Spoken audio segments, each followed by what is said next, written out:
to this session. The session is titled Transfer Psychology, Policy and Governance. My name is Miloš Mladenović. I come to you from Aalto University, Finland, who will be the responsible person to blame in this session. We have 4 speakers and an interesting mix of topics. So I don't see any point. Why should I repeat things? But just in case, we should keep track of time, myself included. Professors usually tend to talk quite a lot. So anyway, let's try to keep it up to those half an hour we have overall. So I hope, Divyakant, that you don't mind that I'm using the first name. We are all equal. No, that's okay. That's you can feel free to call me Miloš. So you're coming to us from Northwestern University. Yeah, that's correct. You're a PhD candidate there, working with Hani Mahmasani. You have masters from University of South Florida and Northwestern University. I guess that's 2. Yeah. Bachelor's degree in civil engineering from IIT Varanasi, India. Working on various aspects of route choice, modeling, psychological factors in discrete choices, and I guess something similar is bound to happen in this same talk. So probably you are also trying to understand some other things like the effects of COVID and telemobility and so on. So in any case, floor is yours. Go ahead. Thank you. Can you guys see my screen? Yes. Oh, sounds good. So the topic of my talk today is on disentangling social capital, understanding the effect of social support and network resources on urban activity participation. This work is in collaboration with Professor Amanda Stathopoulos. She is at Northwestern, and Professor Michael Maness from USF Tampa. So several decades of research has been done on understanding social capital, and the principle of social capital basically says that there are resources embedded in the social relations that we have with other individuals, and these resources could be used to get things done which otherwise would have been difficult to do as a person alone. And the concept of social capital has been studied in a variety of contexts. For example, previous studies have shown that individuals with higher social capital have higher subjective well-being and quality of life. It also has been studied in the context of success rate of organizations, which basically says that organizations with better connections with others are able to reach success at a much higher rate compared to others. And then it also has been studied, for example, in the context of resilience and accessibility in urban systems. For example, people with higher social capital are able to recover faster from a disaster compared to other individuals. Social capital is generally studied in 2 forms, a collective form and individualistic form. In our study, we will do the individualistic form of social capital, where basically we study social capital of an individual compared to social capital as a collective effect of a society or a group, etc. Then previous studies have also shown that there is a gulf between its theoretical understanding and empirical measurement, though a lot of that gap has been filled up significantly over the past several years of studies. Previous studies have also shown that social capital is a multi-dimensional construct. So there is no single dimension, but rather different dimensions of social capital. So for example, a popular classification is of bonding, bridging, and linking. Bonding is the social capital that is related to your network of close ties. For example, your friends and family who are closer to you in relation. And then bridging and linking is mostly related to social capital related to network of ties with your weak connections. For example, your co-workers or people you don't meet and talk to and discuss things as often, but they bring some novel information and novel resources with them, which otherwise is not available through your strong ties, or you yourself do not have those resources with you. Studies have also tried to measure social capital using various indicators. For example, a popular approach is of using egocentric networks. You go to an individual known as ego, and then you ask them about their connections and the information related to their connections. There are some standard instruments as well. For example, a position generator and a resource generator, which have been used to understand the resources embedded in a social network of a person. And people sometimes also use indicator-based approach, for example, asking them how frequently they participate in community and neighborhood, etc. Social capital has also been studied on in the context of travel. For example, previous studies have studied in two contexts. One is understanding the role of social capital in enabling travel, and second is understanding the role of travel in the creation of social capital and hence reducing the chances of social exclusion or social isolation. However, in the transportation community, there is a lack of consensus on one, how to measure social capital, second, what are the dimensions of social capital, and third, how these different dimensions are related to travel aspects. In this study, we hypothesize that these dimensions have a differential impact of travel, and that's why we need to separate this dimension and study them separately to really understand how social capital has a relationship with travel. With that background, we examine the existence of two separate social capital dimensions. One is social support capital, the dimension that is related to your network of close ties, and the second one is social network resources capital, the dimension that is related to your network of loose ties. We also make another important distinction. Previous studies, what they have done is that they have used neighborhood and community participation as a measure of social capital. However, we say that neighborhood and community participation is not social capital, rather a way to accumulate social capital. And we make that niche distinction in our study in the framework that we provide. And with all of this, we try to study the association between social capital dimensions and social activity participation frequency and diversity. We use data from Pew Internet Networks and Community Survey. It's a publicly available data set collected in 2008, though it's a rather older data set, but it has useful social network information, which was required for this study. The data had 7 modules. We do not use the internet usage module, but we use all the other modules that are available in the data. The 2 modules on name generator and interpreter and position generator, these are the modules which have data on social networks. That's a very important part of our study. There is also data on community and neighborhood involvement, which asks questions on how frequently people participate in community and neighborhood activities. We have data on public spaces which have information on how frequently people participate or do activities like going to a library, going to a bar, a coffee shop, etc. And then we also have social demographic information which we use in this study. To do all the analysis and test different hypotheses that I will present, we use structural equation model, which is a well-known technique to understand interdependencies between latent variables in the study that we are doing. There were a few methodological issues that we handled in the study as well. For example, some of our data has binary in nature. So the standard approach where the indicators and the latent variable relationships are considered continuous cannot be used. So we use the categorical endogenous variable based approaches and use a weighted least square type of estimator approaches to do the structural equation model, which is a bit different from what the standard procedures of structural equation modeling are. The 2 important social network-based modules that we had in our data. One was the name generator, and the second was the position generator. Name generator is a standard technique in social network studies where you go to an individual, you ask them to give a list of individuals who are associated with them strongly, which means you generate names. And for each of the names that are generated, you ask information about those individuals. For example, you ask for their gender, their age, how frequently one talks to those individuals, the length of relationship, etc. So the central individual to whom we are talking or asking these questions is known as the ego, and the questions about whom these questions have been asked are known as alters. So this whole procedure is known as egocentric network analysis. We also have position generator, which is used to understand the resources embedded in one social network. In the position generator data that we had, there was a list of 22 occupations, and the respondents were asked if they know someone in their social network with any of these occupations which have been listed.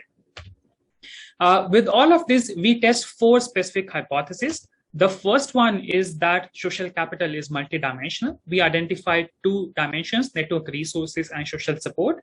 And all of these dimensions are measured using 3 different indicators. I will talk about the indicators later on. The second different hypothesis was that there is neighborhood engagement and community participation. They are not social capital itself, rather a way to accumulate social capital. That's why you see arrows pointing from neighborhood and community engagement to network resources and social support. The third hypothesis was that network resources and social support have an impact on social travel, and the impact is differential. That's why we have these arrows from network social capital dimensions to social activity participation, and we have different arrows so that we can measure the differential impact that is out there. And the last hypothesis is that we want to explain the residual variation in the activity participation data using sociodemographic information. Of course, these relationships are not causal, but has been included in the model anyway for the sake of completeness.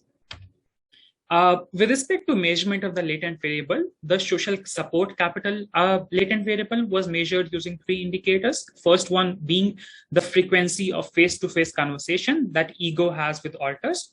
Second is the geographic proximity, which is the average distance between the ego and the alter's home location. And gender homophily, which is a measure of how different or same is the network of ego and alters. We use the popular EI index. It's called the external internal index, which is used to measure the homophily and in many studies.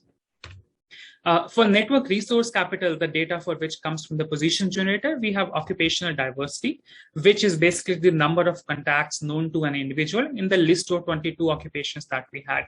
We also have network prestige, which is basically the amount of prestige associated with someone's loose network. We associated a prestige score with each of the 22 occupations that we had in the data, and then for each of those individuals who were known to the ego, we calculated the amount of prestige embedded in someone's social network. And then we also have prestige entropy, which is a measure of how evenly or unevenly prestige is distributed in someone's social network. And then for neighborhood and community engagement, we had indicators like whether or not someone has helped his or her neighbor, or has received help from the neighbors. We also had information like whether someone is part of a youth group, a local social club, or charity, etc. So with these latent variables and the indicators, a few of the important results that we had in our study are these. First of all, our study shows that the correlation between the 2 dimensions of social capital that we have in our data is statistically insignificant, which emphasizes on the fact these 2 dimensions are really these 2 dimensions really doesn't have an overlap in them. That strengthens the multidimensionality concept or hypothesis that we had. At the same time, the hypothesized relationships that we have in the latent variable and the measurement indicators, the signs of those were all as expected. So for example, we expected people with higher face-to-face conversations with their alters to have higher social support. So this was expected to be positive, and that's we have. The second hypothesis was with respect to relationship between neighborhood and community participation and its relationship with social capital. We found out that community engagement leads to increase in network resources and social support. However, in our study, we did not find a support for neighborhood engagement leading to network resources and social support. Another important result here was that the impact of community engagement on network resources was much higher compared to the impact community engagement have on social support, which kind of makes sense also from the perspective that we envision social support to consist of your stronger contacts, and the people you meet in community engagement activities are mostly your loose contact. That's why the relationship is much higher here compared to here. The next hypothesis was related to the connection between social capital dimensions and social activity. We found out there is a statistically significant impact between network resources, social support, and social activity diversity and frequency. However, the impact that is there with network resources and activity participation is much higher. We can see that from these two parameters compared to the impact that is there between social support and activity participation. We interpret these results from the context of network maintenance, information flow, and accessibility. What that means is that your weak contacts, first of all, since those are weak, they require higher maintenance. That's why you're forced to make more social travel. At the same time, your weaker contacts have access to novel information, which is possibly passed on to you. For example, information about a new restaurant in town, a new event that is happening, etc. And that information is probably less novel in your strong social contact, because those are people who are very similar to you, and that's why they don't have newer information than what you have. From the accessibility perspective, we interpret the results from that your weak contact possibly can give you access to, for example, a new mobility tool or access to a new membership, etc. And that's why the amount of impact your weak contact has on your social travel is higher compared to your social support. And in the last hypothesis, many of the relationship that we hypothesized between social demographics and your social activity diversity and frequency was significant. However, the results that we got there weren't different from what other studies have already reported. Anyhow, these are not causal pathways, but only a way to sort of account for the residual variation that we have in our data. Overall, if I have to summarize the results that we found out from our 4 hypotheses, the first one would be that there is a strong evidence for two separate social capital dimensions, which was evident from the absence of correlation that we found out between the 2 dimensions of social capital. There is also a positive relationship between social capital dimensions and urban travel.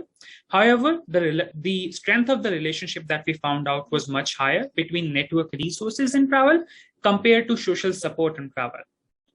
Third would be that the community participation contributed to network resources and social support accumulation. However, we did not find out that relationship to exist between neighborhood participation and social capital accumulation. However, admittedly, we did found some of those relationships to be significant in a few variations of our model that we have. However, the strength of that was much smaller to the strength that we saw in the community participation latent variable. If I have to talk about the most impactful path that we found out in our hypothesis path diagram, that would be community engagement leading to accumulation of social network resources, and that leading to social travel. And this was probably one of the most significant pathways compared to all other pathways that were present. With the results that we have, I think a few policy implications, if I have to talk about. The first would be that our study, including some of the many previous studies that are out there, they point out a strong relationship between social networks and social travel, especially leisure recreational travel. So there is a need to broaden data collection that we typically collect in the travel service, where we generally don't collect dynamics beyond household individuals. But I think our studies show that the relationship between your weak contacts is much higher compared to a strong contact, and travel service potentially should broaden that data collection aspect so that we can understand the relationship travel has with your weak social networks and how we can model that in terms of travel demand. There is also an urban economy revitalization perspective to our study as well. We found out community participation has a relationship with more social travel, urban participation, mediated through social capital. So a potential way for policymakers could be to improve community participation so that there's an indirect effect on people's participation in the urban economy and urban businesses.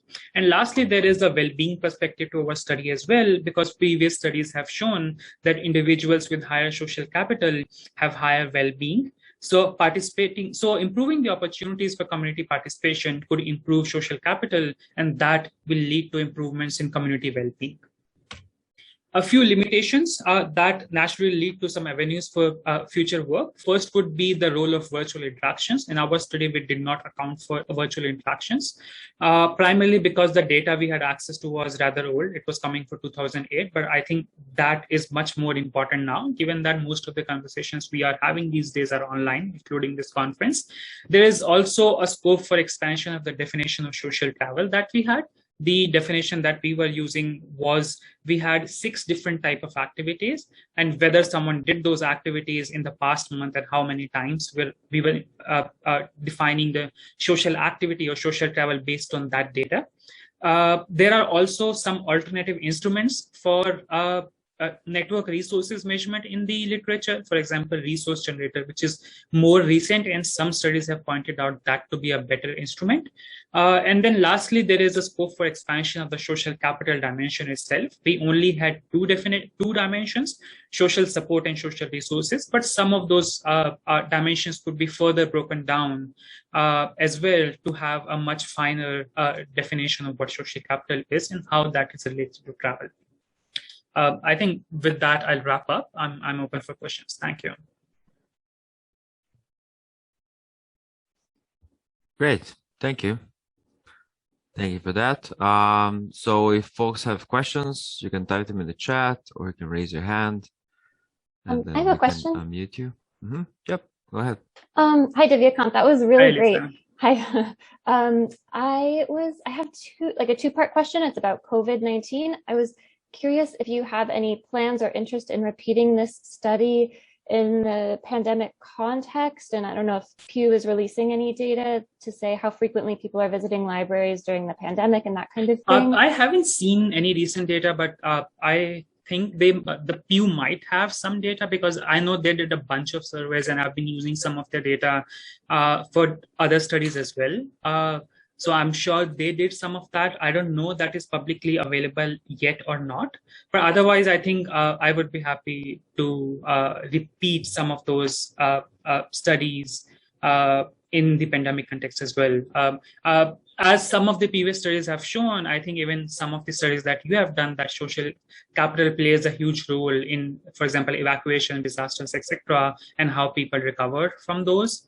And I think we probably could see some of that during the COVID-19 pandemic as well, where maybe people with higher social capital were able to cope up better from all of this, maybe in terms of how they get things done, or maybe in terms of their mental well-being, compared to individuals who are more isolated. Definitely. Yeah. Yes. And then the second part is, so I'm also interested in how social capital is changing because of the pandemic. So based on your findings, I think if I understood correctly, your community engagement or community participation factor was somewhat small in its impact. But if we say that the pandemic, has kept us indoors and the participation and engagement has decreased, do you expect to see a large or small decrease in social capital? There was actually a strong impact of community engagement on network resources compared to the impact it had on social support. So during the pandemic, while this pathway might not be impacted because social support is generally accumulated through your stronger contacts, less from broader community engagement, probably the pandemic might not have impacted the social support. However, the network resources pathway, which was much stronger, that possibly has been impacted due to the pandemic much strongly than this one. Because a lot of those weak contacts that we have either at our workplaces or, for example, the charity you participate in, etc., a lot of those were shut down due to the pandemic, and probably that might have impacted the weak contact network much strongly compared to your social support network. Awesome. So fascinating. Thank you so much. Good questions. Thank you for that. Anyone else wants to step up?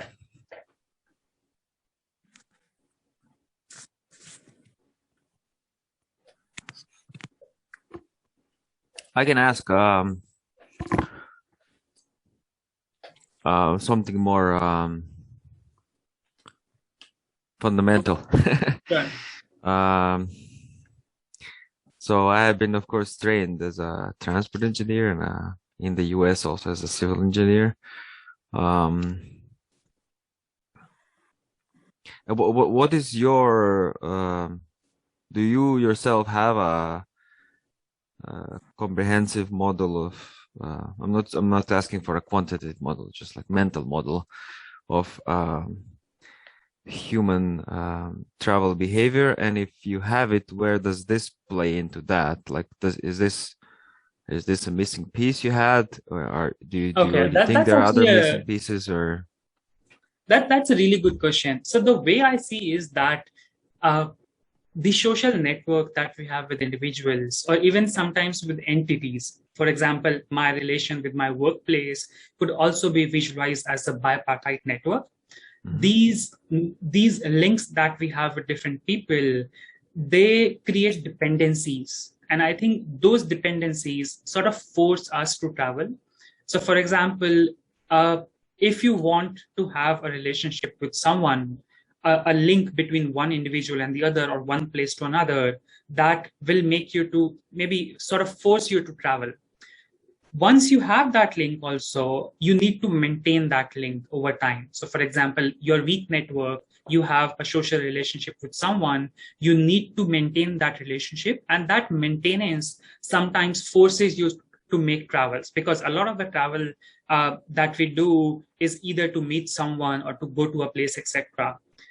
So if we really have to explain a lot of that travel, especially not your work travel, but other type of travel, that is done to sort of maintain or take care of these dependencies. And that's the mental image that I see of these social aspects and its relationship with travel. Does that make sense?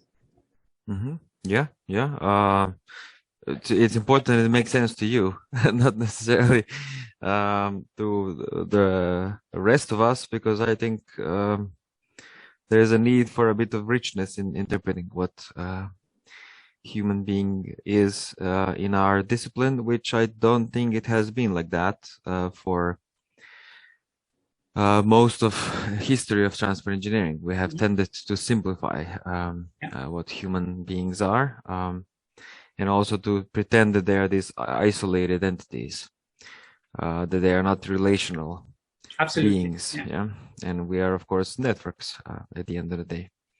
I mean, if you have urge to, I mean, there has been a lot of literature in this field called mobilities studies. It's sort of sociology of mobility. I think there is definitely a lot of stuff to learn them. They have this journal, Applied Mobilities. I don't know, have you seen it around? They might have some interesting conceptual ideas that you might get and then use for your own interpretation and further modeling. Okay, I can go on and ask other questions, but I'm just wondering if it's possible to have anyone else joining this democratic debate.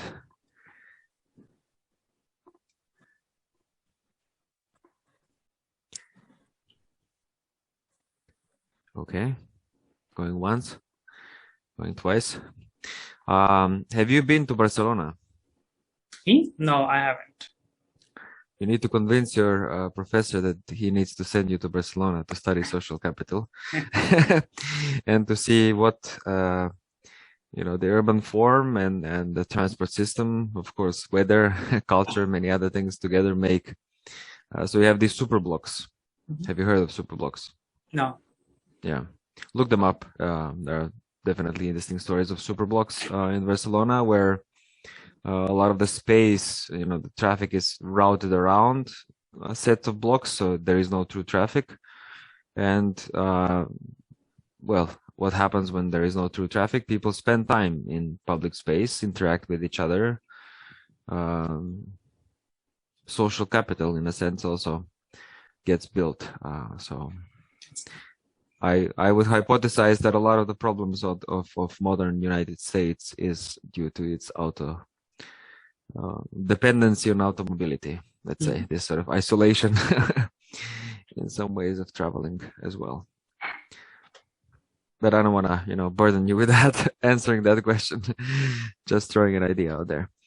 Okay, well, thank you for that. I think we're about to move to the next speaker, so I'm supposed to introduce myself because I'm the next speaker of this session.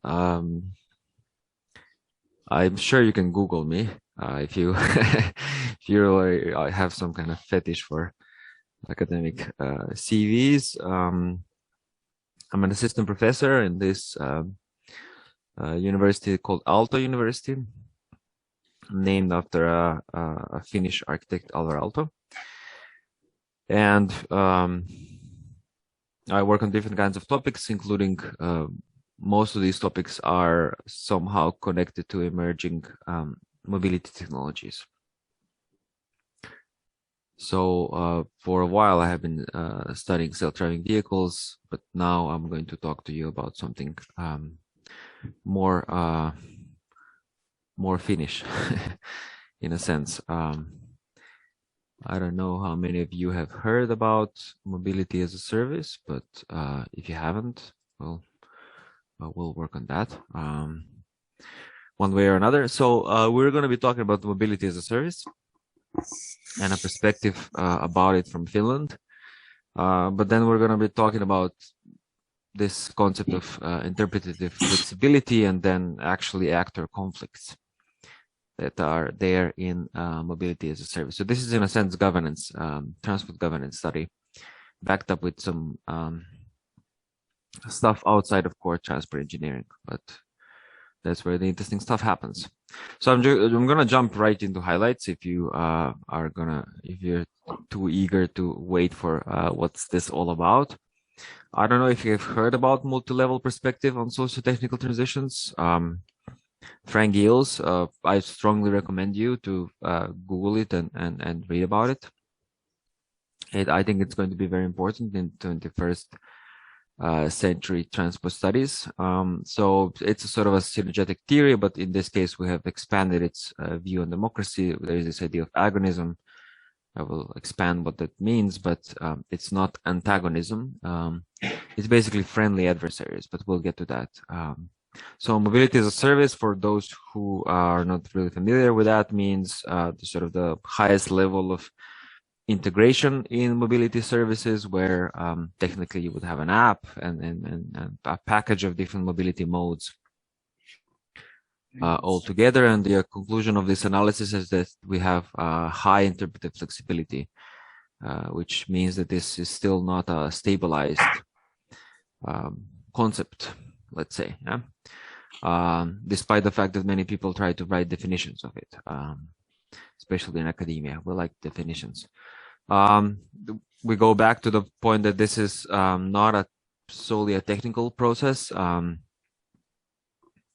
No matter how much we wished it would be, we mean engineers, it's actually socio-political process, and we can talk about that as well if you want. And then if we talk about governance of this kind of innovation, well, it cannot remain depoliticized and not involving citizens. This is something that we in Finland value quite high, public participation in transport planning. And in this case, in innovation is just one step further. Yeah? And of course, this also means we need to have places where we can have this kind of agonistic debate, that we can actually disagree but still come to a conclusion one way or another. So in a sense, I also wanted to put this kind of a slide. I come to you from the future with a warning. It's a joke, but it's maybe not. Finland is a place that has great public transport system. Probably Helsinki probably has one of the best in the world. Great cycling infrastructure and high level digitalization. You know, sort of like you might read about it, like all this, utopia in every single way. But we still have not. We're still struggling with carbon emissions. We're struggling with well-being consequences of our current mobility system, despite all the stuff that, in a sense, on paper we're doing by the book, as our research would suggest. So anyway, let's touch base on what this is about. So we have seen that previous studies have definitely confirmed that there are many actors involved. Usually when we talk about mass innovation, These actors come from different organizations. They have different perceptions. What are sorts of potentials, challenges from us? So this is in a sense nothing new. That there have been studies showing us that there are differences in perspectives. And there has been, of course, also some studies indicated that this is not just a problem of lack of shared vision, but oftentimes ends up in conflict. I mean, organizations blocking each other in various ways, from data sharing, from legal lawsuits to whatnot. And so far, we had explanations for these kinds of conflicts as a sort of fear of change, yeah, especially of those in power, oftentimes being public sector or public transport organizations in particular. And the same we have seen by some studies that are studying Finland. There, most of the people who have done that work are studying Finland from elsewhere. So we within Finland decided to dig a bit deeper. We were not happy with this explanation of the reasons for conflict. So we thought that this is not just about lessons about Finnish conflict, but also lessons of overall governance implications, how to develop policy and governance in the future in other places. Yeah. So despite here you see says School of Engineering, I think we are knowledge that we have within transport studies is not enough. Oftentimes we have relied on this multi-level governance framework to explain some things. But again, also this MLP that I mentioned at the beginning is a nice synergetic theory that is also a good basis for building further from there. Yeah, because it already uses some knowledge from sociology of technology or innovation. This is this social construction of technology, and then evolutionary economics and neo-institutional theory. So basically, a deeper theoretical concept that we're using to understand what's going on is this concept of an emerging technology that is in a state of emergence, not something that we would take as given, and also of course accounting that there are values built into technology, and at the same time it's also something that is malleable. Yeah. And paradoxically, this is also a funny thing that we oftentimes see as a preconception in society, but especially among engineers. We oftentimes assume that you have first a working technology or functional technology, and then that technology becomes a successful technology. Yeah? What we know from studies of technologies over centuries now is that it's actually the other way around usually. Yeah? We decide that something is going to be, some people decide, usually a small number of people decides that something is going to be a successful technology, and then they make it work. But not just by technical design, they also make people use it by changing their behavior, or they change laws, or they change whatever that needs to be changed. Yeah. So that has happened also with automobile. Yeah, it was not necessarily working technology from the beginning. If you know your history of automobility. So anyway, going back to that, if you kind of understand how to approach mass governance in this cases of conflict, we also need further knowledge from just governance studies overall. Yeah, especially sort of democratic governance that is important for us in Finland as a place that sort of has its in a sense of pride of being kind of a highly democratic society with a lot of equality and transparency and everything else. So we did a bunch of interviews in practice talking about this. Expert interviews from different layers. Speaking of this multi-layer governance, from the Finnish non-commercial sector, in this case, public sector, but also some other organizations. We ended up with about 20 people, which is, if you know the numbers for interviews, it's a very good number. And developed this coding scheme. Well, basically, there were codes created, and then we ended up with 5 overall teams. Yeah, So one is mass definitions, asking these people basically how do they define mass, but then ending up with a range of those. You'll see some of those aspects. The second being this operational and business aspects they will bring about, then kind of user perspective, and then the opposite side of the coin is the sort of systemic effects or systemic perspective, and then last but not least, questions of governance and policy. So I'll show to you at the end. There is a whole paper if you want to read all the thick description there. So in columns here you can see those five categories, and this is just roughly each point is in a sense a larger set of conclusions, and we have sort of them on a more kind of higher consensus and lower consensus, as like, do most of these interviews agree on some of this stuff, or do you have only a handful of people, maybe sometimes even just one person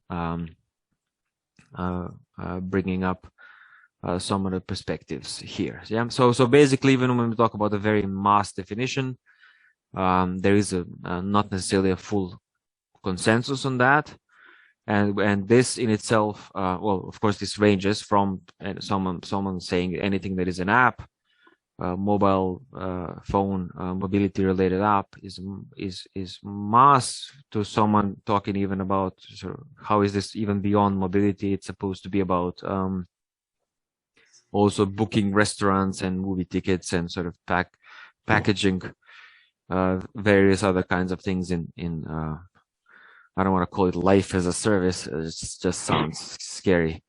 But even if we talk about the mass definitions itself, we can start to see what this interpretive flexibility means. Yeah, and this interpretive flexibility means that on the surface, you have agreement from all the different actors that this is mobility as a service.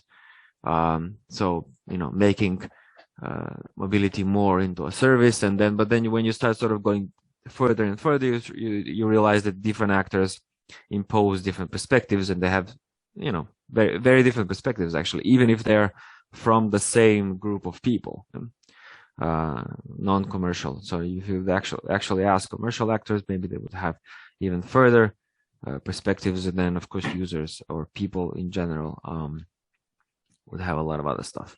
But then moving from left to the right, as you can see, if you go further and further into these categories, there is less and less consensus about what we should be doing. Yeah? And even in this democratic utopia, we seem to have had some problems of transparency and procedures and sort of policy silos and power redistribution, questions of that. So despite the fact that you have sort of highly developed infrastructure and highly developed digital layer on top of that infrastructure, open APIs and everything else, the governance problem still looms in the air. These are some examples, snapshots of just different perspectives, quotes. Yeah. So some people have also saying that, yeah, mass has been already there. It's not necessarily even something new, maybe just continuation of this kind of idea of integration in what we used to call telematics. Then we used to call them intelligent transport systems. Nowadays, we call them smart mobility. For those of us who have maybe a bit more memory about this, questions of even having market-based services in a country that is, besides a couple of cities, mostly forest and lakes. Of course, difficulties of just from the user perspective, difficulties of changing people's behavior. Yeah, that's one of those fundamental questions, of course, in mobility studies. Questions of larger impacts. Speaking of systemic effects, this was one example of sort of using the city space and so on. But then these last two quotes are a bit about governance, or maybe even future. That maybe we still have to wait for this thing called mass. So just to come back to what we mean further, what this interpretive flexibility is. no socially accepted definition of mass in Finland, the country of mass. You have these different conceptualizations of what mass is. That's the key source of ambiguity, but of course also the fact that the value has not really been demonstrated or agreed upon. Yeah, even if the rhetoric of it is that this is about sustainability, is it really about sustainability? Yeah, because there could also be very many rebound undesired effects. And what we of course know, what happens in this kind of process of deciding what the best technology is, which is not a process of any kind of rational decision. It's usually based on discourse, yeah, on marketing, on policy, on various other kinds of things. Technology usually first begins in the discourse and then ends up in concrete and steel. And we come back to these points, yeah, that technology working is the result and not the cause of it becoming a successful artifact. So this relationship is flipped from what we usually expected, or we have a preconception of what it is actually. And at least for some years, we might just have to accept that you cannot start your paper by having a very firm definition of mass, but maybe just trying to write that currently we think about this concept like this. It might change in 3 years. Dear reader, when you read this from 3 years from now, don't accuse me of being a technological determinist. So, and then speaking about governance, what should we do? I mean, at the end of the day, this is about that. Sort of classical lessons of technological governance do not have technological determinism or determinisms. There are, of course, also different types of that. And you should also enable what largely in Europe is framed as responsible innovation. Yeah? It's not successful innovation. It's not efficient innovation. It's not Silicon Valley innovation. It's responsible innovation. Yeah. And it has its own meaning of what does it mean. Yeah? One of these is the fact that you need to anticipate undesired effects, and you have to take into account equity, the fairness of benefits and burdens that you're going to redistribute by introducing your technology. So, of course, in this case, we can't just block public sector actors, but we also are not advocating here for some kind of, should I call it Stalinist, 5-year plan state. People have talked about this before. There is a third way. It's called activist laissez-faire. So, no dictatorship and not laissez-faire. These are sort of artificial constructs anyway. And this, of course, also requires this second point, accepting that mobility and decisions in mobility domain are always conflictual. Objectives are there for a reason, so we can disagree about them because there are values behind them. That's why, in Finland we are a multi-party society. It's sort of you have 8-10 different parties in the parliament. So this is also a reflection of some kind of pluricultural society, but also the form of democracy that we have here.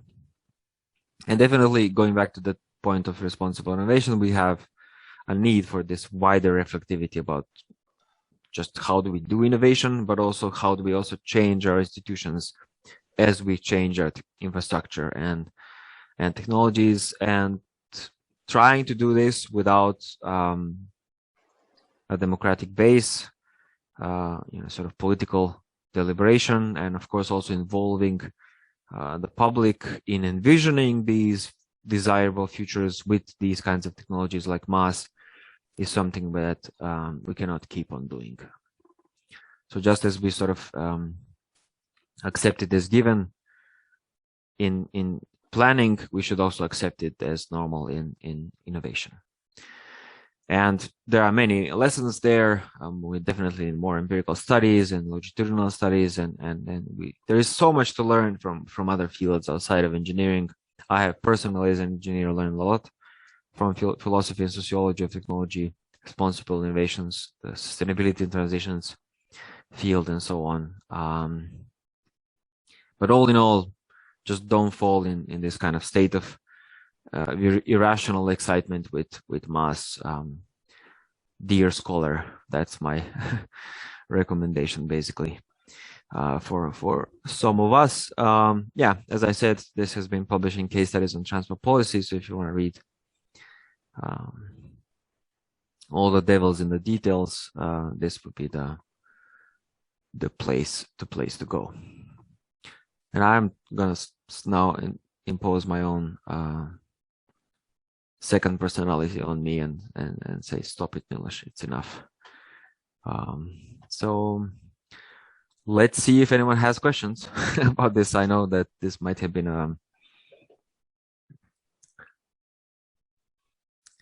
I know I do tend to bring existential anxiety when I sometimes have research presentations.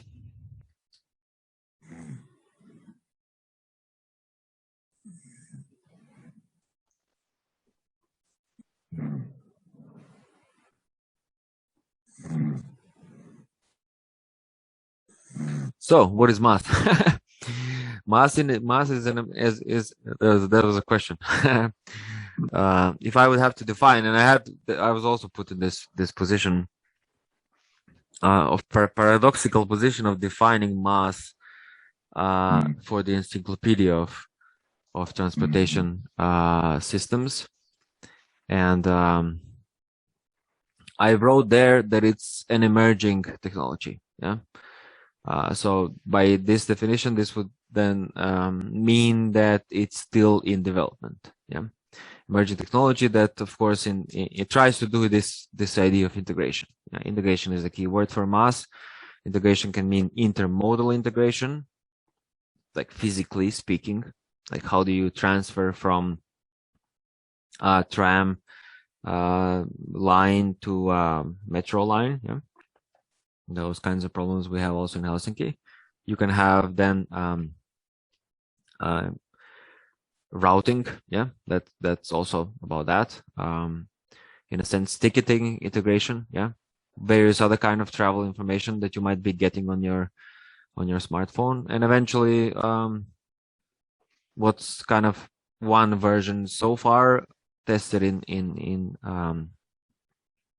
Helsinki was that you can subscribe to sort of a monthly package, yeah, similar to this principle of telecommunications, yeah, mobile phone subscriptions when you have monthly subscription. So you sort of buy a monthly subscription of public transport, bike sharing, taxis, even car rental, maybe scooters, e-scooters, and they're also all in one package. Yeah?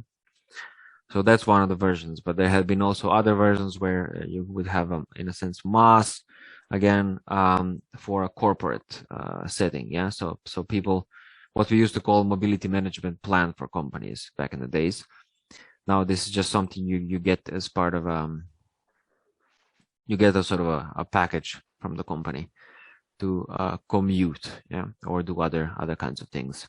So that you can maybe through this kind of package start to integrate modes that people have usually not tried, especially people who have who are sort of predominantly car user. I have a question. Sure, yeah, go ahead. So generally, is mass envisioned as more like a public-private partnership type of thing, or it's going to be fully public if one plans to design it? A second part of the question, which probably comes to the first one, is whether, for example, Uber, Lyft, and other ride-hailing services, which are publicly run and have a very different goal of making more profit than serving the public, are they going to be a part of mass framework or not? Because they are expensive, so having those as a full integrated package of a subscription becomes a very difficult challenge, I think, from a cost perspective. And probably these companies are never going to agree to something like that. So what are your thoughts on that? Yeah, those are very good questions, and I'm going to answer that predictions are very hard, especially about the future, Someone said that once. So the first part, I think it's all, at least in many places around the world, it needs to be public-private partnership. Yeah, like even in this socialist democracy called Finland, we have public transport systems implemented by public-private partnership. Some kind of public-private form of partnership between public and private actors.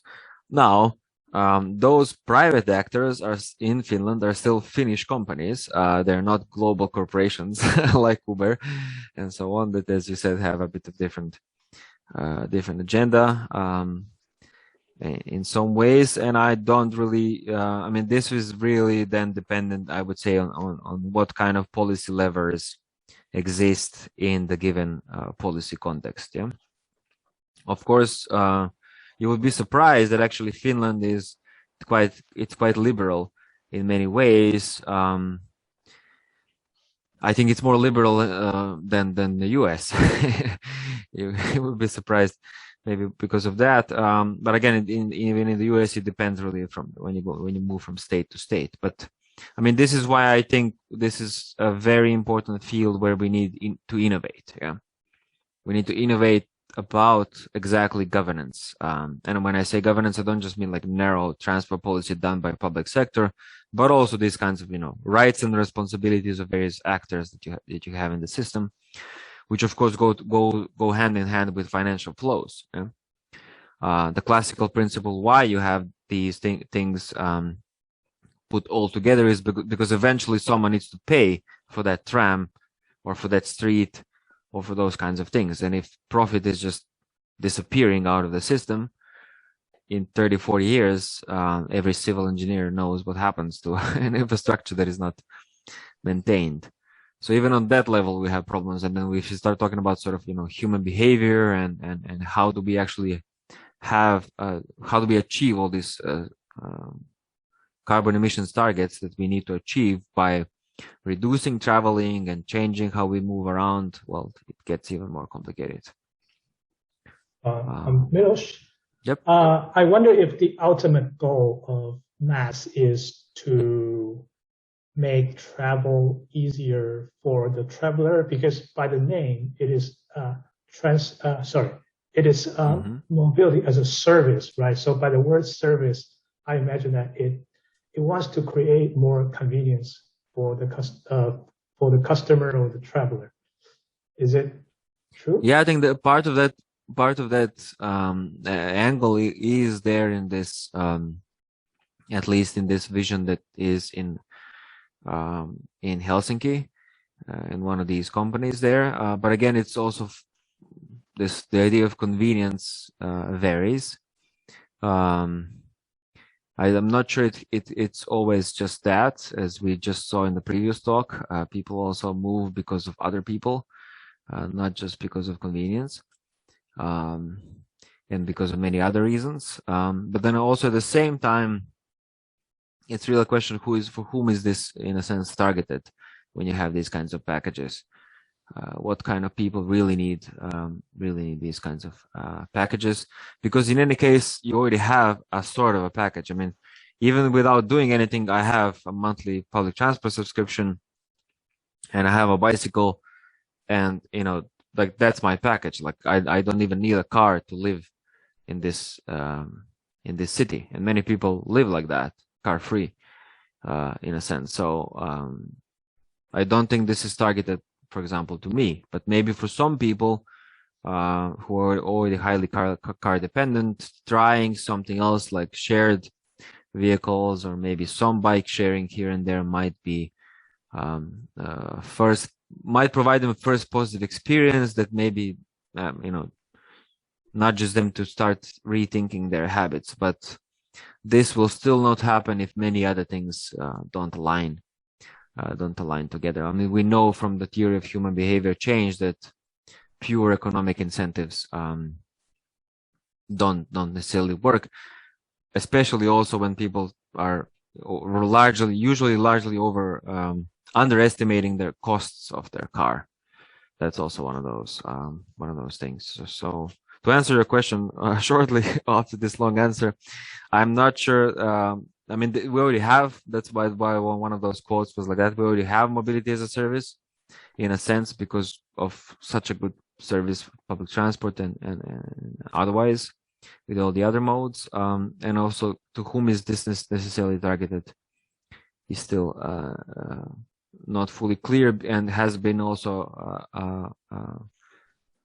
sort of a wall into which these mass companies have been hitting. I mean, they managed to get like 5,000-10,000 people, but that's pretty much it. I mean, they don't grow more than that. Just to add to the point you make, I think even most cities have some sort of mass already. For example, here in Chicago, one single pass that I have gives me access to the buses and the train. If someone wants to have bike share as well, they can buy another pass, annual subscription, and you have that as well. But I think the main point here is that how do we really bring people from cars to transit? So do you think mass has something special that can do that? I think more than mass, we probably need stronger car based policies, maybe make it more expensive, make parking more expensive, etc. Yeah, exactly. I mean, you're hitting the right point there. I'm conscious of time. I'll be short. I mean, it's a question of the whole system, yeah. And in a recent interview about this same point, the advice that I was asked to give to authorities in the US was just to ask, what is the frequency of your transit service? I mean, let's start there. Let's start building sidewalks. Let's start having road pricing and for cars, and then you'll see effects already on kind of how people travel differently. Just like a small question, Milo. Like, sure. Yeah.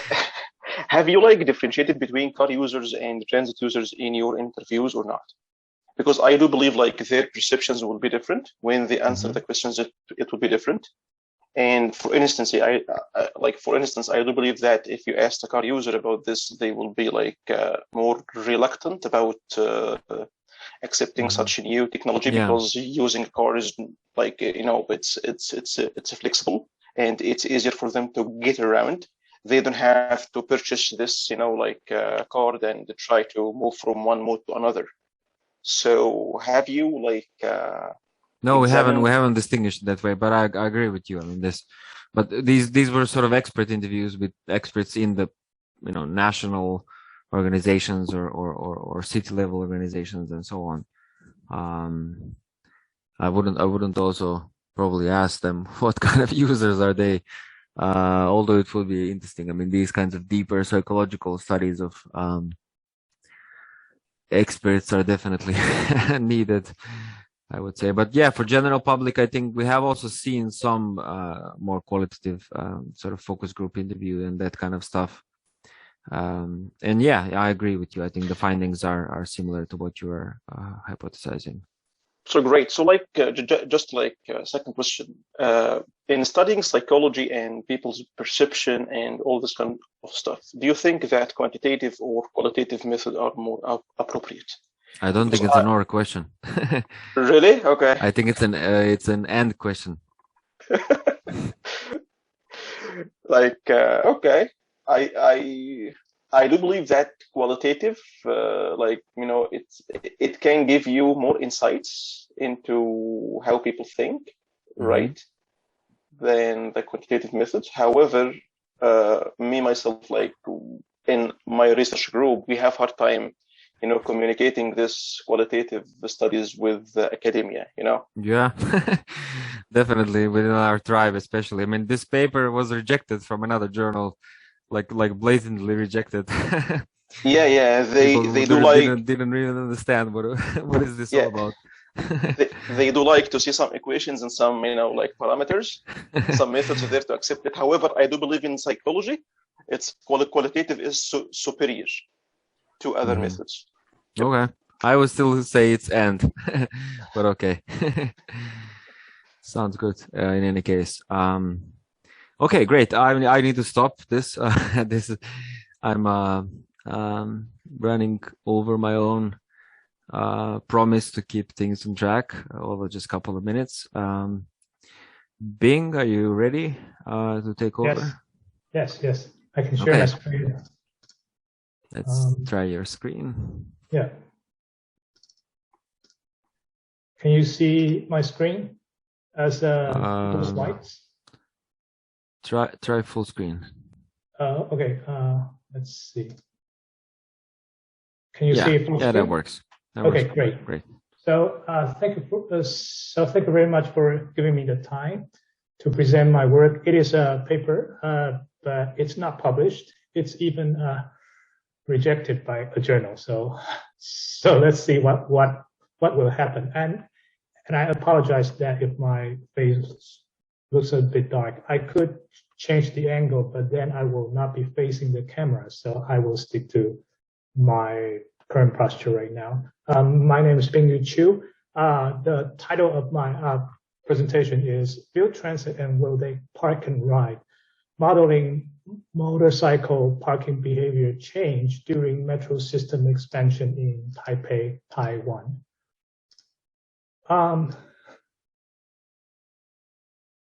Motorcycles, or however you call it, motorized two-wheelers, motorbikes, moped, or even scooter, they are widely used in Asia and other regions in the world, including Africa and Latin America, because they're small, their movement and their parking are so flexible, which is so suitable for using in crowded cities in the global south. But however, these vehicles bring environmental and health harm issues to the public, such as air pollution, noise, and all the safety concerns for the users and non-users. So in many cities, they have been investing in transit systems, for instance, BRT or the metro system, in order to try to shift mode choice from motorcycle to public transit.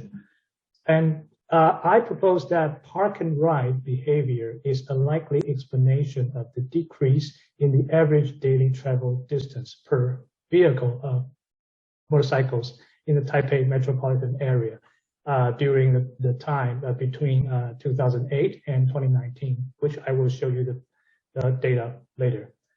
From this proposition, I asked two research questions to prove if that relation is true. One, have new transit stations attract more motorcycle trip destinations over time than other places in a city? Two, if so, have the number of boardings at a transit station increased in tandem with the clustering of motorcycle trip destinations around it? Here I will provide some context of the city Taipei. Taipei, Taiwan has relatively early transit investments among its peer cities in Asia where motorcycle use is high. Its metro system started to work since 1996. What's also special about the city is that it has a higher income than its peer cities, which may have made it ahead in time for motorcycle use reduction, because according to some past research, motorcycle use will decrease as the nation's income rise. So if you look at the chart on the right, you will see that the brown line and the red line, they represent the average daily travel distance of motorcycles in Taipei City and New Taipei cities, which together make up the Taipei metropolitan area. You can see that from 2007 and especially from 2009, these two numbers have been going down and down. That means that people with motorcycles travel shorter distances daily. So that's a very interesting thing to look at. At the same time, you will look at the blue line, which represents the operating kilometers of the Taipei metro mass transit system, which has been ever increasing. And between the time around 2008 and 2016, as you can see from the chart, it grows significantly by about 70%. So that's why I propose there is an increase in the park and ride behavior. And it is also possible to exclude other potential causes of such a decline in the motorcycle travel per day, because at the same time, actually in the city, we can see the ownership of such vehicles have been rising, which means that motorcycle travel has been always popular. So here comes the research design. Because I don't have direct data on trips, I have to use the annual data of park motorcycles as a proxy of the trips. And that is because the time period of direct data on trips do not match my intended study period. My intended study period was the time after 2009, when I have direct evidence that motorcycle travel distance have been decreasing, but the only available trip data up to now is from 2000 and 2009. So to deal with that problem, I have to use the parking data, because the parking data has been always available since 2006 in Taipei City, which is the central city of the whole metro area. So by using the parking data, I assume that the locations of park motorcycles can serve as a proxy of trip destinations. But what's special about the parking data in Taipei is that the park motorcycles were counted 1 weekday a year, and the so-called peak hour was actually not the peak hour that we commonly understand. The peak hour that was reported was the hour with the highest number observed. So that's a small difference between the data and our common understanding. Well, however, with that data and also other data, such as data of boardings from the metro system and also population, I was able to specify the two OLS regression models that you can see on the bottom left. One measures the relationship between the park motorcycles and the metro system presence. The other measures the relationship between metro station boardings and the park motorcycles. And in both of the equations, population were controlled for, because population can predict both park motorcycle and metro station boardings. And on the right, you can see two tables that provide some descriptive statistics of the geographies and the variables that are used for this research. The results, however, show positive but weak explanatory powers between the variables. In the first model, we can see that the opening of a metro station entrance in an TAZ is significantly correlated with about 300 additional park motorcycles in the same TAZ, controlling for population changes. But the model only explained 6% of the over 4,000 observations. Well, I have to make clear that this model is the result of using the data for more than 10 years. Well, in the second model, it shows that every additional 10 park motorcycles in a TAZ is significantly correlated with over 15,000 additional annual boardings at a metro station in the same TAZ, again, controlling for population changes, but the model only explained 6% of the 933 observations. So here you can see that we have weak models, but the weak model still says that the relationships are real.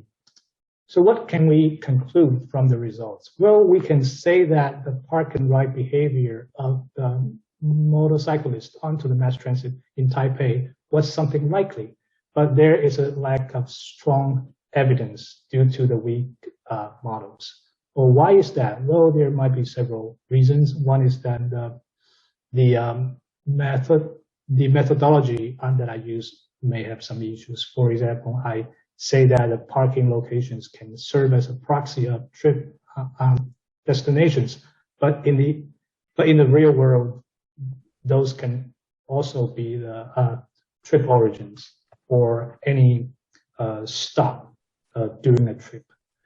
And also the quality of the original data that I used may also present some challenges. For example, the peak hours, the so-called peak hours was not uniform. And as the vehicles are moving around the city all day long, there may be significant double counting of the number of parked vehicles. And also a TAZ may be too large to capture the real picture of the parking situation. And also for land uses, I only take into consideration residential uses, which reflects the population, but there are other land uses which could also be useful for predicting the number of parking and boardings, but I have not factored them in, such as commercial land uses or institutional land uses like school, hospitals, and so on. And lastly, Taipei City, as you can see, is the pink area on the map on the right. It is a central city in a metro area, while as we commonly understand, the so-called park and ride behavior usually take part in the suburban places, so that using the central city as the case study area may not be a good choice.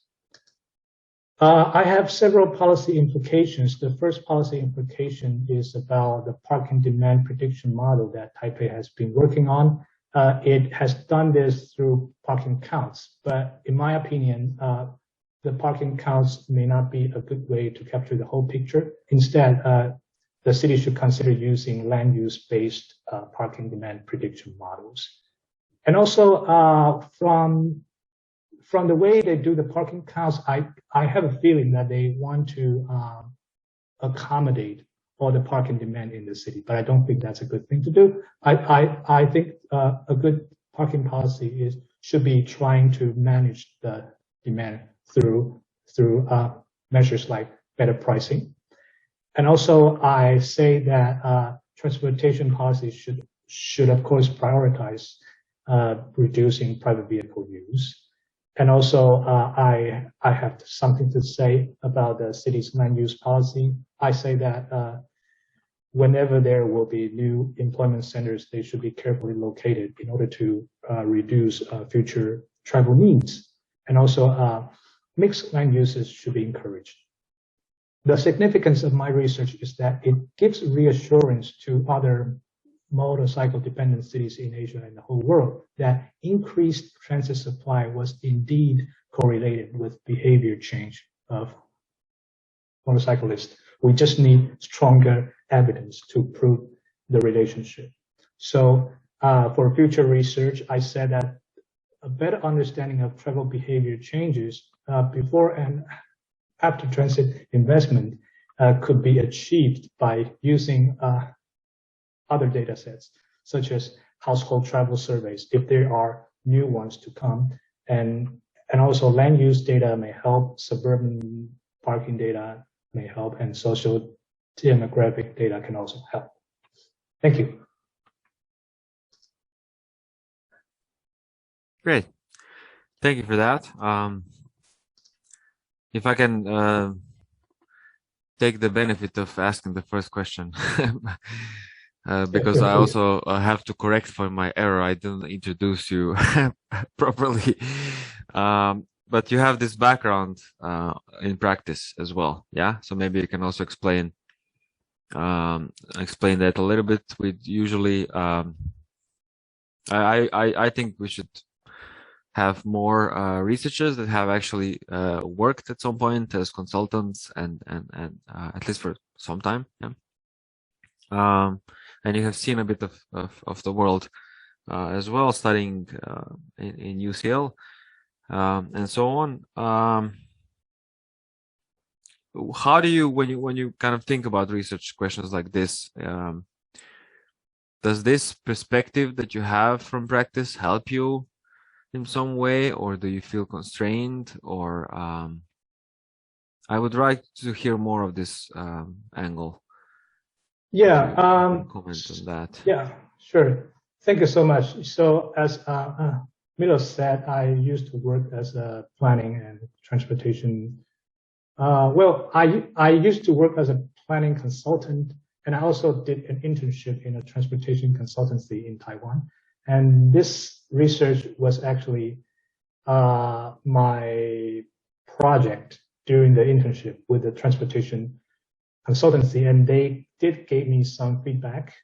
But when I present the project to my current advisor at UPenn, he said that using parking data is not a good idea, because parking data really is not a good proxy of trips. So you really have to look for data that directly represent trips. So that's why my current research has shifted to using the household travel survey data. Yeah, but because of the limitations of the availability of data in Taipei, I have to go further back in time to study things that happened before 2009. My own takeaway and maybe my own insight from my practical experience is that motorcycle is really a topic that deserve more research, because it's not really a phenomenon here in the US or in Europe. Well, maybe in some European cities, it's starting to take off, but it's not really the major mode. But in cities in Asia and other in other global south regions, it's really the main way of movement.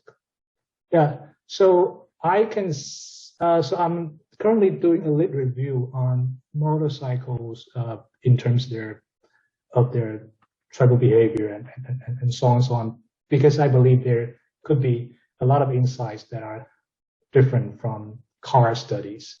So that's how I will shape my career in the future. And Taipei or Taiwan, where I'm from, is a very special case, because it actually has the highest motorcycle to population ratio in the world.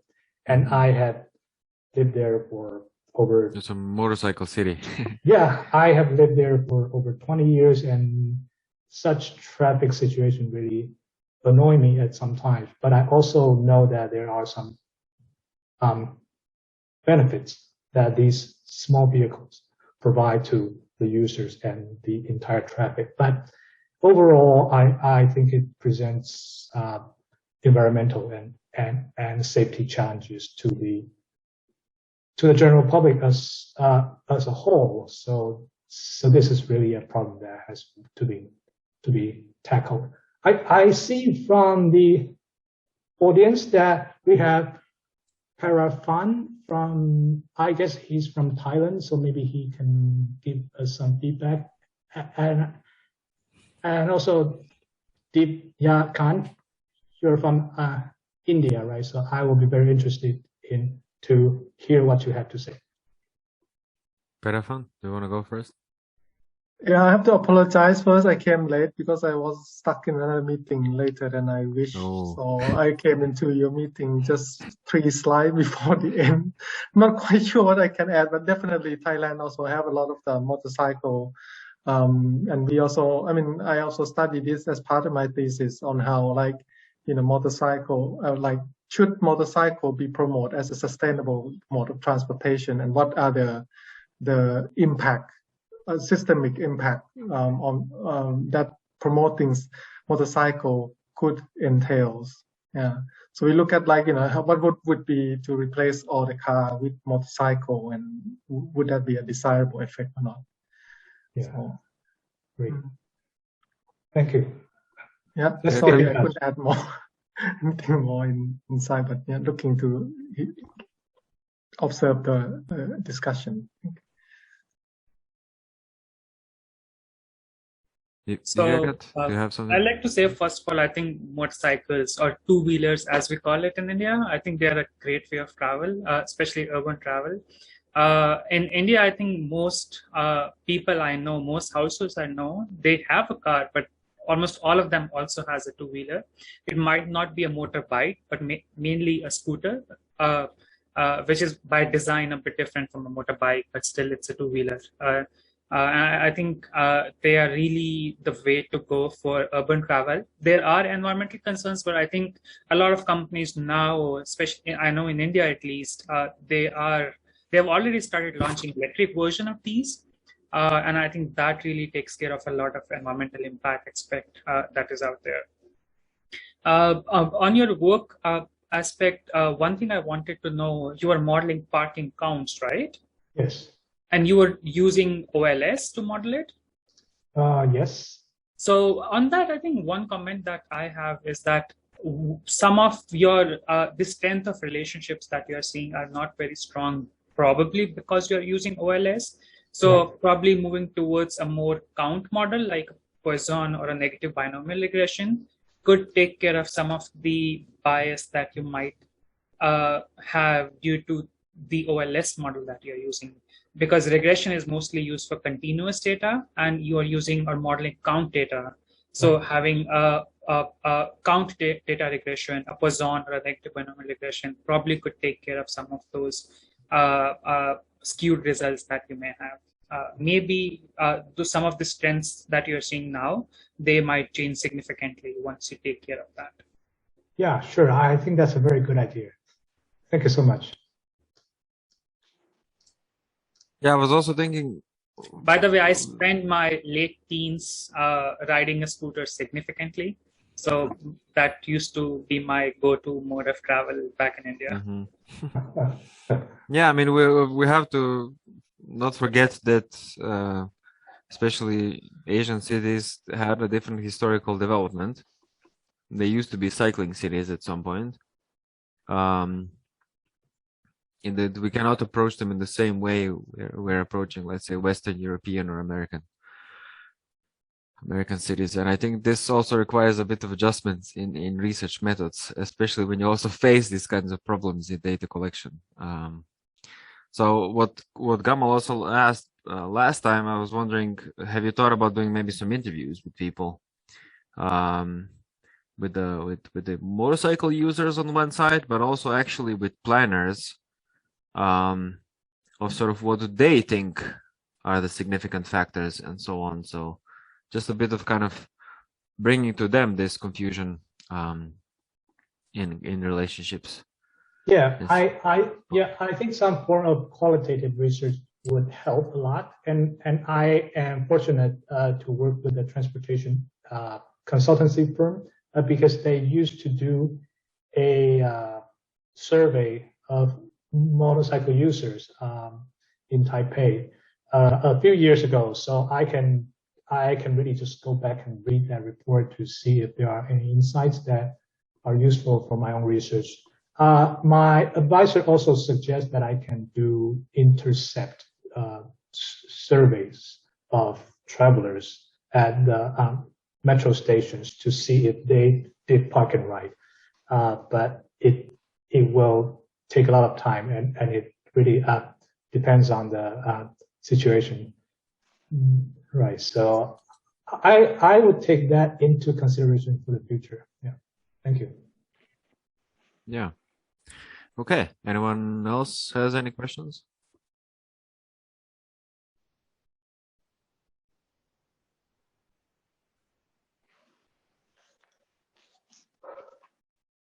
Okay. Silence of the Lambs. By the way, Barter has this parking policy paper. I don't know if you know that. Different kinds of parking styles. Paul Barter, I think is his name. Paul Barter. Yeah. It's a very good paper about sorry. parking styles or parking policy styles, not parking styles like angle or no angle. Yeah. Parking policy styles. Yeah. I don't know if you know it, but that might be a sort of useful angle also to understand the policy perspective. Could you repeat the name, please? Barter. I think it's Barter. Paul Barter. I think he's in Singapore or somewhere else. Right. So Paul and B-A-R-T-E-R.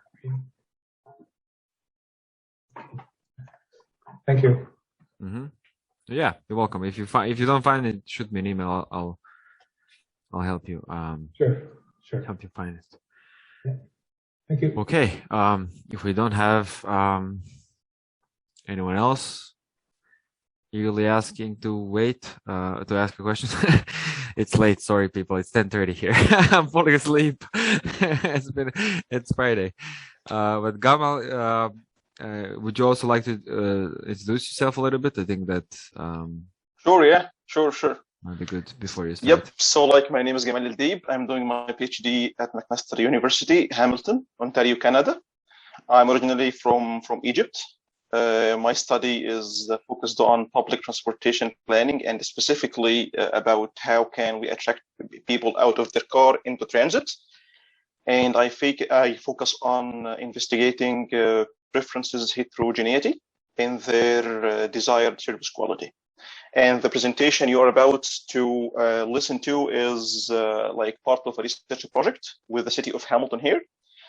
The main aim of this research project is to convince Hamiltonians or to know how to convince Hamiltonians to use transit more. Okay, so now allow me to share my screen. Okay, share screen too.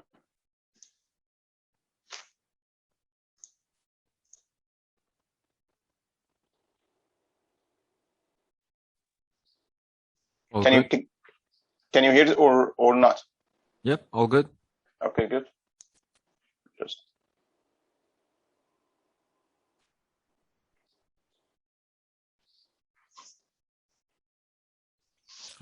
Okay, maybe audio is actually not. The audio is not working? No. So do you have I any think when idea you share screen, you have to share the audio. How can I share the audio? Do you have any?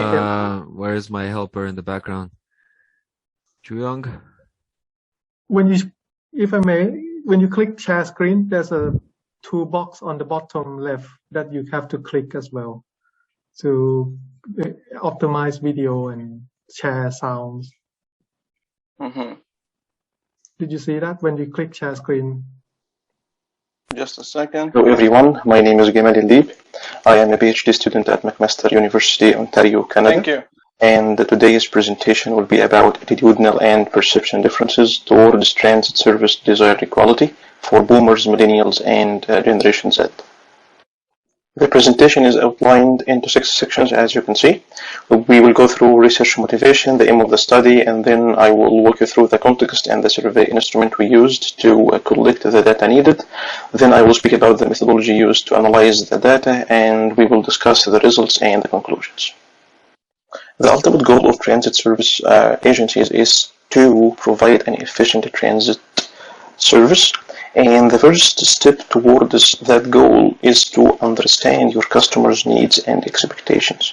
As you can see here, from this graph is based on Hamilton data, City of Hamilton data. And as you can see, we have a bit of a problem here. The numbers are so huge between car driver share and transit share.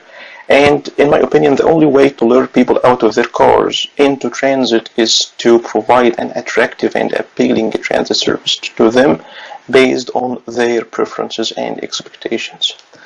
However, the dominant approach in the literature is rooted in investigating the desired equality of current transit customers A sustainable public transit strategy should focus on attracting new riders besides satisfying current users. Towards that end, an important point to consider is preference heterogeneity. Different people, different preferences, as we all know, right? This heterogeneity could be attributed to variations in socioeconomic demographics, behavioral and psychological tendencies, trip characteristics, and geographical variations. So it's important when studying transit service desired equality is to account for taste variations among customers. The literature so far affirmed the importance of psychological aspects in shaping customers' travel behavior and service satisfaction. However, the role of psychological aspects in shaping customers' preferences towards specific service attributes is yet to be sufficiently investigated. For instance, I think we need more studies to answer questions like how customers' car reliance influences their preferences towards service frequency. So, the aim of our study is twofold. First, we aim at quantifying how subjective psychological factors of potential transit customers affect their preferences towards transit service attributes. And second, we examine the association between potential customers, socioeconomic characteristics, and psychological tendencies. To give you a brief background, our study is based on the city of Hamilton, Ontario, Canada. Hamilton is a medium-sized city, and the public transit provider in the city is Hamilton State Railway, HSR. It's a bus-based transit service. HSR operates 35 regular bus routes, and the fleet size is 267. The transit mode share in the city is around 10%. So, as part of a research project with the city of Hamilton, we developed the Hamilton State Railway Public Engagement Survey. The survey was part of the Hamilton State Railway Public Engagement effort. The survey aimed at benchmarking the quality of service based on Hamiltonians' preferences and expectations. The survey is structured into four main independent sections: socioeconomic characteristics and travel behavior, HSR service quality aspects, stated preferences experiments, and finally attitudinal and behavioral orientations. Our study focuses on three main components of the survey, as you can see highlighted here, and we utilized data from 1,241 potential transit users. For the unlabeled stated preference experiment, we asked respondents to choose from three unlabeled bus transit options, and the experiment was developed based on 6 service attributes, as you can see from the figure here. To analyze the data, first we used an error components model with systematic test variations to explore the role of socioeconomic attributes and subjective psychological aspects in shaping customers' preferences.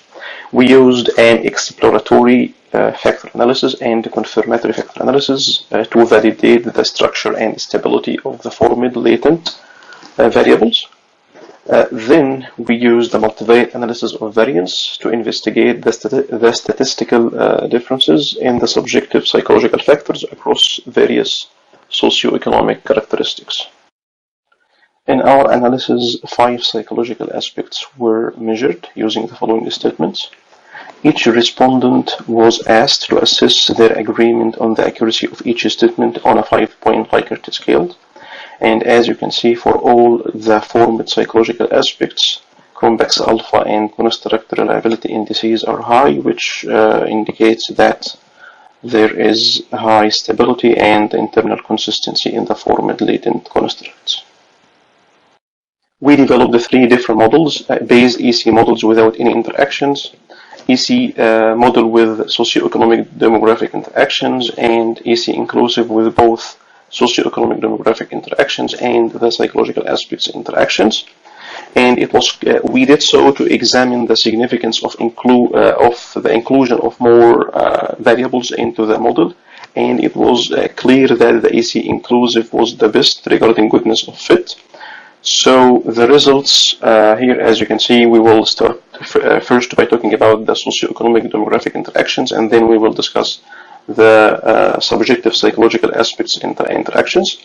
So the results show that old customers are less sensitive to journey time, as we can see here, and surface headway than young and middle-aged respondents. Young customers, as we can see, young customers are the most sensitive to trip fare and walking time, and they have the highest appreciation to at-stop real-time information provision. Males here are the least sensitive to number of transfers compared to females and gender self-identified customers. And gender self-identified customers appreciate onboard real-time information provision than others.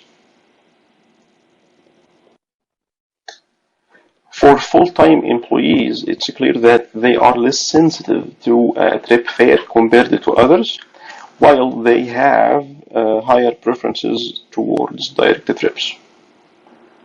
When it comes to students and part-time employees, they are less sensitive to at-stop real-time information provision compared to full-time employees. And customers with one vehicle prefer at-stop real-time information provision and higher service frequency than others. So discussing the psychological aspects, so by looking here we can see that high car reliance is associated with less sensitivity to trip fare and service frequency. For the perceived behavioral control, the results show that respondents with high perceived behavioral control are less sensitive to number of transfers, and they are also, while they are more sensitive to trip fare.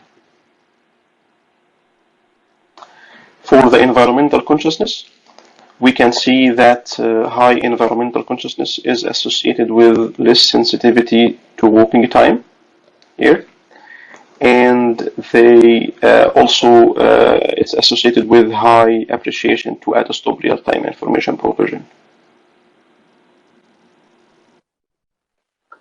For social norm, the results show that customers with high social norm towards transit are less sensitive to number of transfers.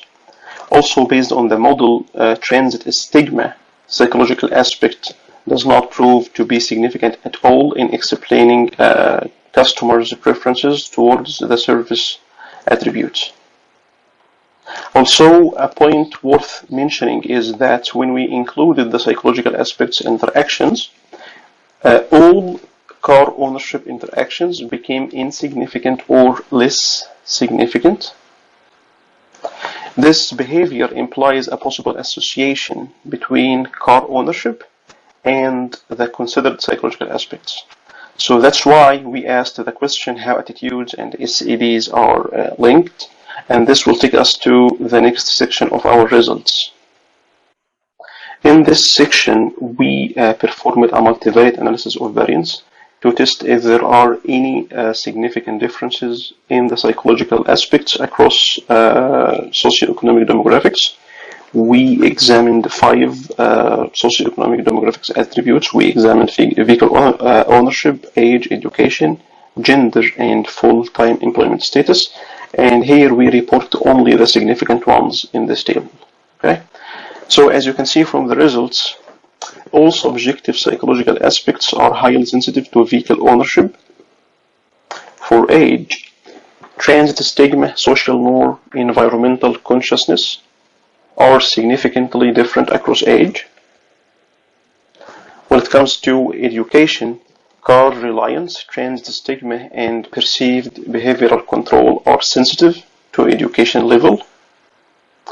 And for the interaction between age and education, we can see that significant differences in car reliance and environmental consciousness across age are dependent on the education level of the respondent.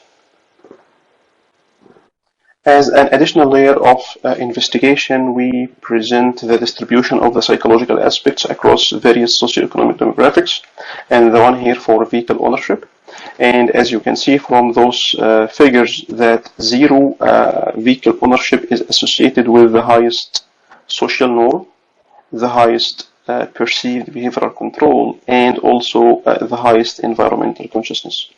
In contrast, two vehicle ownership is associated with the high car reliance. It's in below here. And also it's associated with the highest transit stigma, as we can see there. For age, we can see that young respondents have the highest social norm and the highest environmental consciousness. And interestingly, they have also the highest transit stigma. For middle-aged respondents, they have the lowest environmental consciousness. They are in green here. Okay. When it comes to education level, we can see that respondents with university or college degrees have lower car reliance. They are in red here. They have lower car reliance. They have lower transit stigma, and also they have lower perceived behavioral control. To conclude the results of this study, we can say that the error component model affirmed the importance of psychological factors in explaining customers' preferences towards specific service attributes. Young potential transit users are more sensitive to trip fare and walking time to and from stops more than others, and also they have the highest appreciation to stop real-time information provision. Potential transit users with high perceived behavioral control are less sensitive to the number of transfers and more sensitive to trip fare than others. Environmentally conscious potential users are less sensitive to walking time and have higher preferences to stop real-time information provisions. The multivariate analysis of variance confirmed statistically significant differences in psychological factors across vehicle ownership, age, and educational level, socioeconomic demographics. Environmental consciousness, transit stigma, and social norm of potential transit customers are significantly associated with age. Young potential users have the highest social norm, the highest environmental consciousness attitudes. However, they have the highest transit stigma. So based on these findings, we can say that there is a generational shift in transit attitude, and it calls for further analysis to profile the gaps of different generations. Thank you for listening, and I would be happy to answer any questions you might have. And before ending this presentation, I would like to thank HSR for their support to my research. Thank you.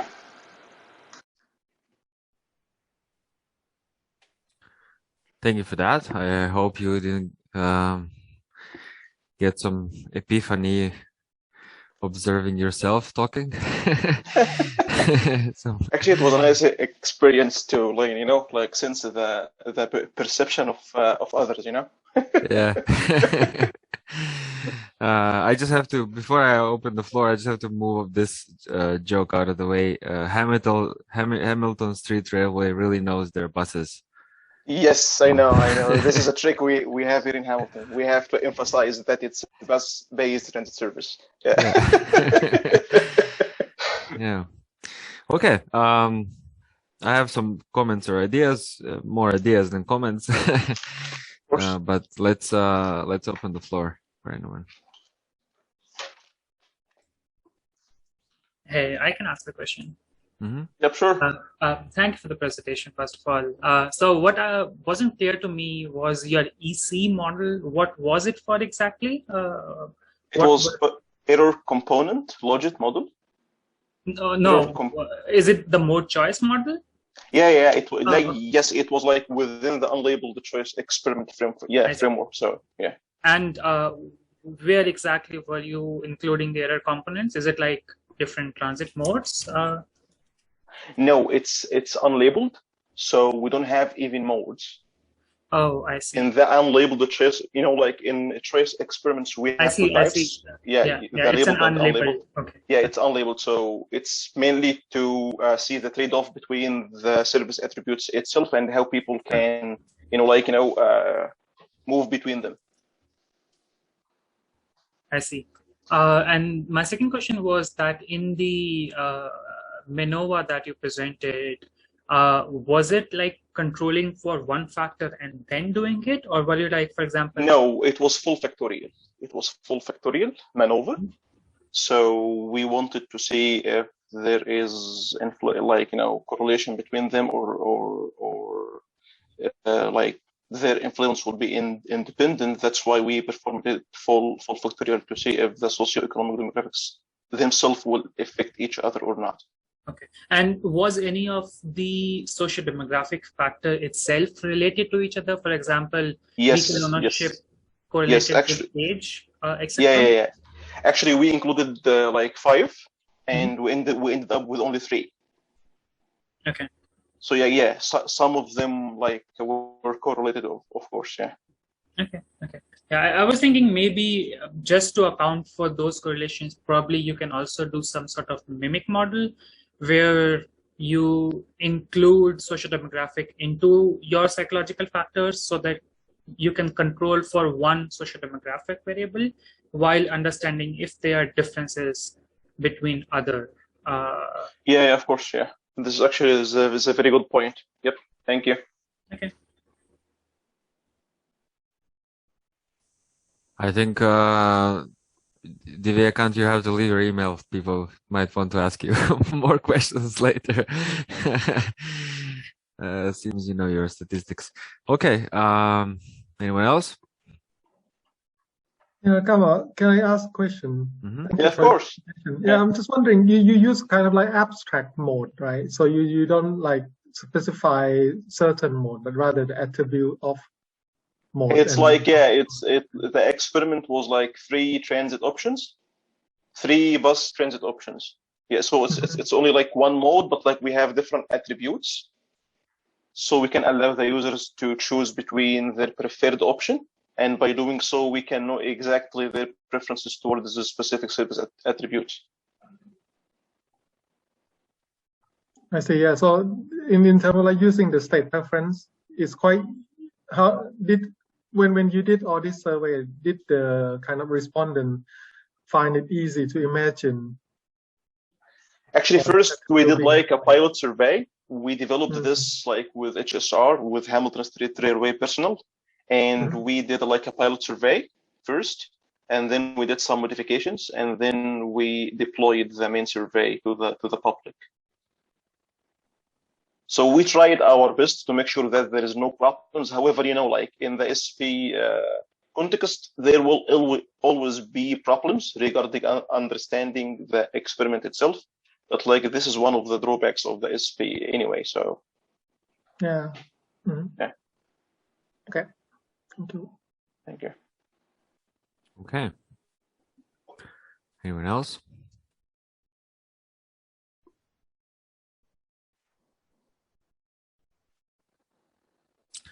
I was wondering, have you heard about this idea of personas? Of course, yes. I like personas. Actually, we did a paper published in Sustainability called Understanding the Transit Market Using Personas. Yeah.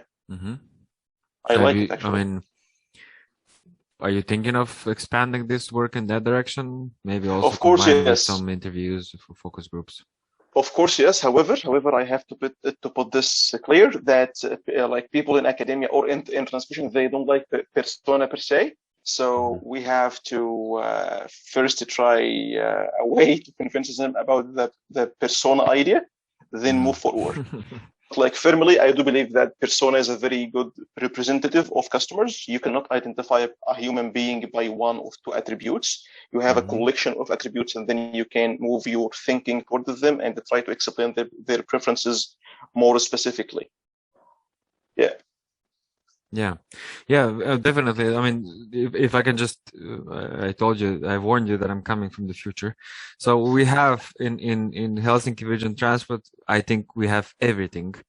So of course there are these kinds of, questionnaires, but then there is also the app. So the smartphone app is tracking people. We have cell phone data, not we, but like I'm talking about the transit agency. Yeah.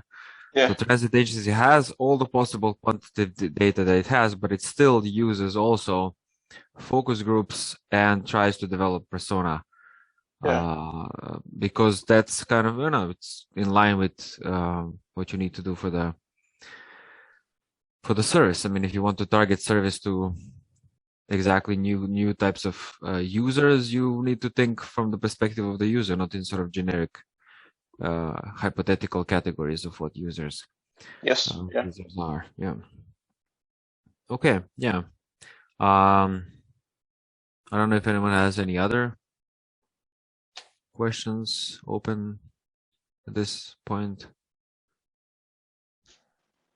Are you planning on continuing some other surveys, or this is it? The HSR has actually no, it's like it's ongoing public engagement efforts. They are planning to do the survey like periodically, maybe within each 5 years. They will like recollect data and try to re-evaluate the service and they do some adjustments to the service. However, as we know that I think the main idea, or like the main findings from my research, that we need more than just improving the service.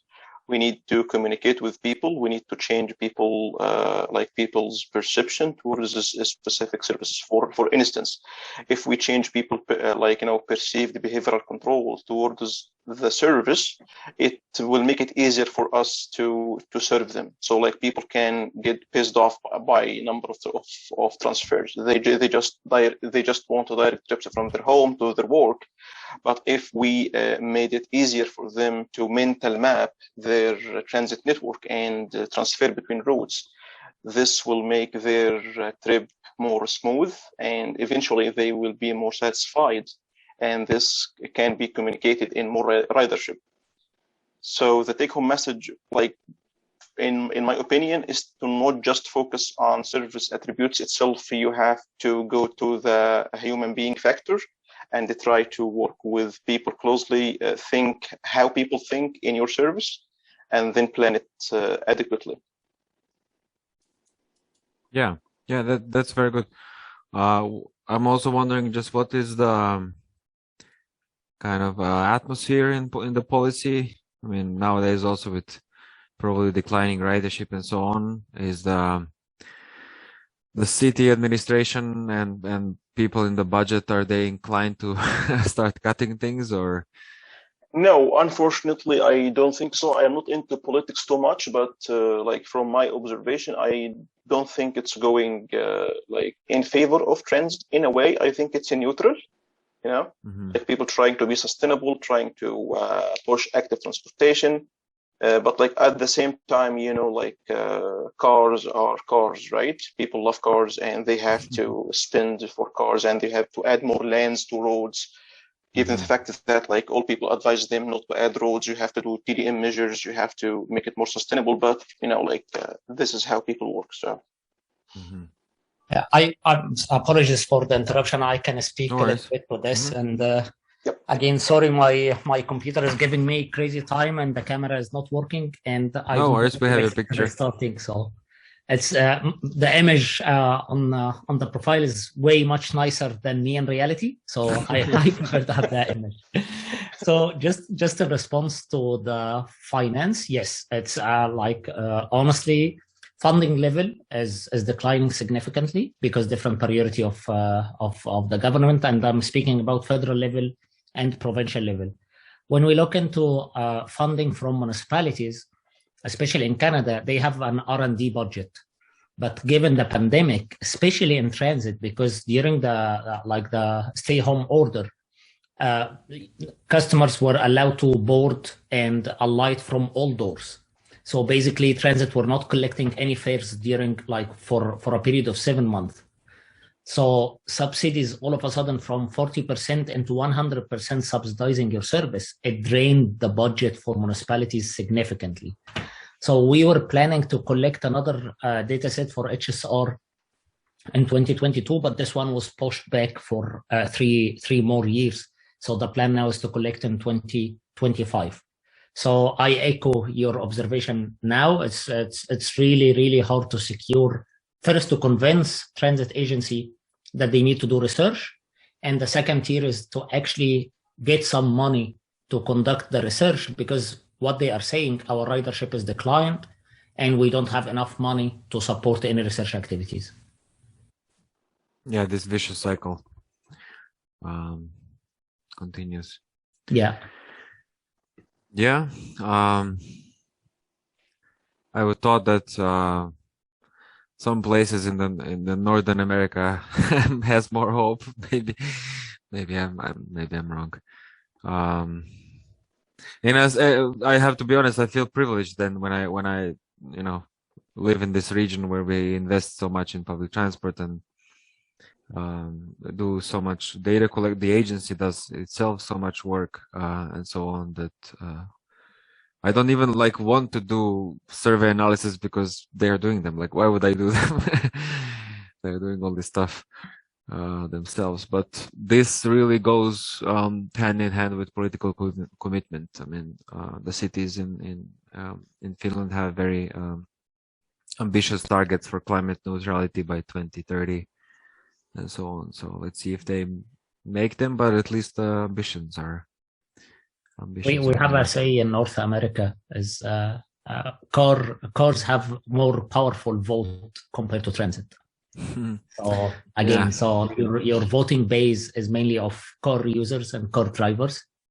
So this is why they receive the lion's share in terms of fund. We still live in the era of predict, build, provide. So we're still having significant resources allocated to expanding highway network, expanding number of lanes. And one example is the City of Hamilton LRT project. It was discussed for 7 years before it received the approval. So 7 years just discussing the benefits of an obvious project, which is LRT implementation. So it's honestly different atmosphere in North America compared to Europe. Europe, they are way advanced in transit planning and putting a lot of deterrences to car use, which favor transit ridership in return. Yeah. The day when I left the US, I sold my Toyota Camry and have not been driving ever since. So, everybody, all the graduate students had Camry at some point in their life. So I'm glad that I have had to go through that transition. Okay. I think this is it. At least on my clock, it's 11:01. I should go to sleep eventually. This was a very, very good session. I want to thank you all, presenters and people asking questions, chat and everything else. I guess we can stop recording now, save some digital space and energy for something else. I hope the rest of you who are in the right time zone, you will continue with the conference. I think we'll have to go to sleep. I will just watch the recordings later in that case. Yeah. Presenters. Want to make sure all the presenters are able to get their full allotted time. So I will go ahead and start this out. So hello, everyone. My name is Stephen Wong. I am an incoming assistant professor in the Department of Civil and Environmental Engineering at the University of Alberta. My research focuses on the intersection of evacuations, decision-making, and shared mobility, and I work to create more resilient, environmentally friendly, and equitable transportation systems. I am also a National Science Foundation Graduate Research Fellow, an Eno Center for Transportation Fellow, and a Dwight D. Eisenhower Transportation Fellow. And I recently received my PhD in Transportation Engineering from UC Berkeley in December 2020. And I'll be serving today as your moderator and as your first presenter. Today, we'll be hearing from 4 great presentations that connect transportation safety and policy across a wide range of topics. As we go throughout this session, a few reminders. If you have questions, please post them in the chat. Each presenter will get about 20 minutes followed by Q&A, so please post the questions as soon as you think of them. Also, as a reminder, please keep your videos and your microphone muted during the presentations. So I'm going to go ahead and get mine up, and we'll get started here.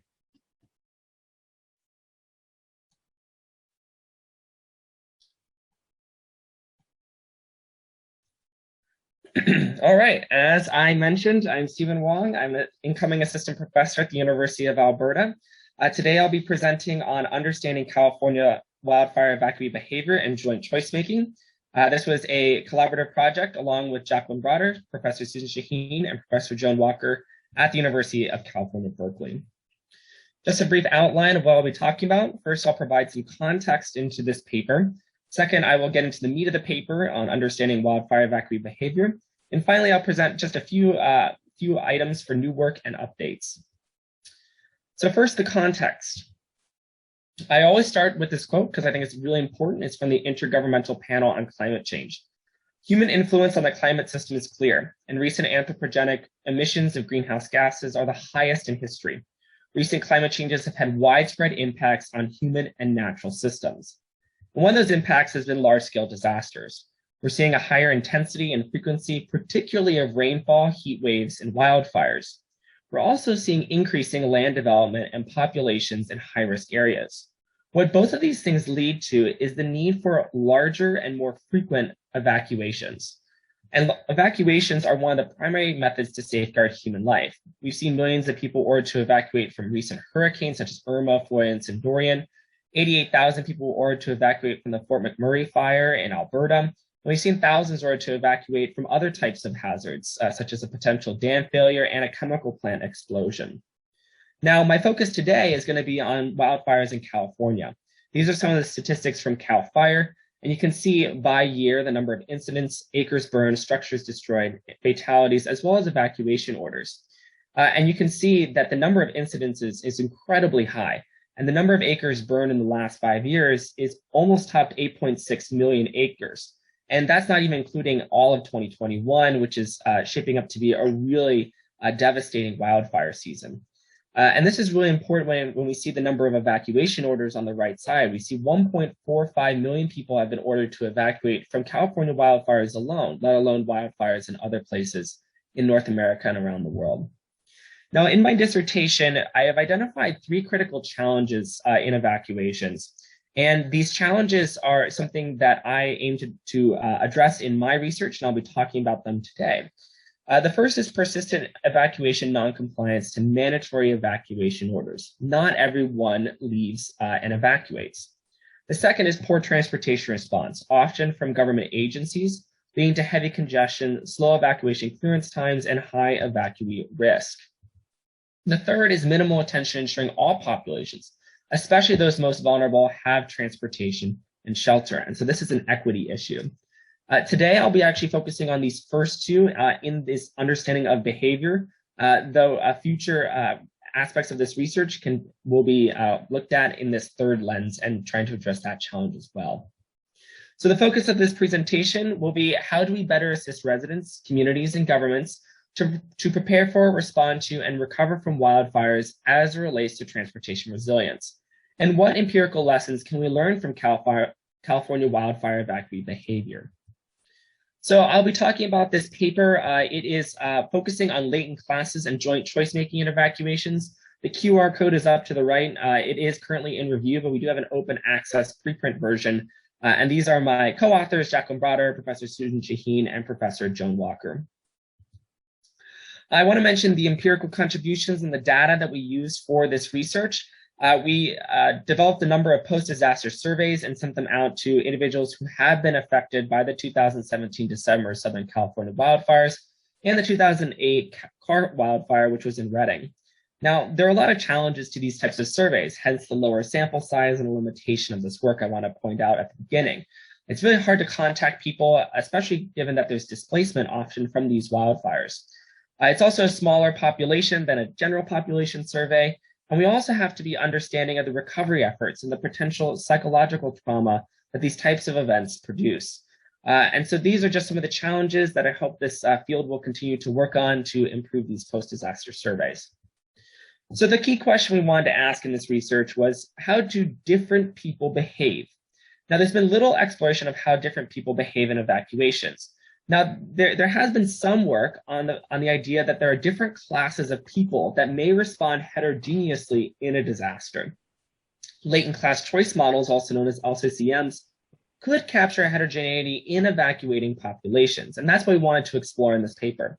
This advanced modeling specifically could identify behavior that helps address the challenges related to compliance and congestion and help improve evacuation plans, that policy angle that's really important when it comes to this research.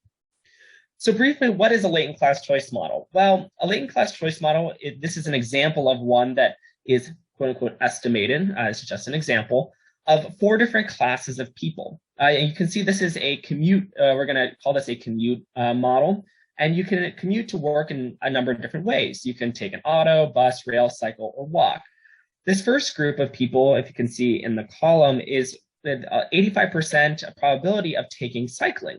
However, we see in the third column, 95% are taking automobile, and this is estimated from this type of model. What we can do from this is we can start to name these different classes. That first class we can call the cyclist class, or the third one, a car-only class. Moreover, from this type of model, we can start to identify membership to the classes, who are part of them. And for example, the cyclist class, you might assume people might find that they are younger, live in an apartment, or live in a dense urban environment. For car-only class, you might find people who own multiple vehicles or have children or live in a suburban area. So how does this relate to evacuations? Well, we can develop the same type of model, but instead of this commute choice, we can start to figure out who evacuates and who stays in an when it comes to a hazard. And so we estimated this type of model. We found 2 different classes of people using this estimated model. I'm skipping over some of the specific numerical details just to provide a little bit more policy context. The first class is evacuation reluctant. The reason why we call it that class is because the constant to evacuate is negative, and so they're less likely to want to evacuate. However, if they receive a mandatory evacuation order, it is positive and significant, which means that they're more likely to evacuate if they receive that order. On class 2, you have the evacuation keen. The constant to evacuate is positive and significant, and the mandatory order is positive as well. So people, again, are more likely to evacuate, though it was only significant for one of the fires. I want to note that these 2 fires, we estimate 2 different models separately from each other. And so as a result, we have 2 different models.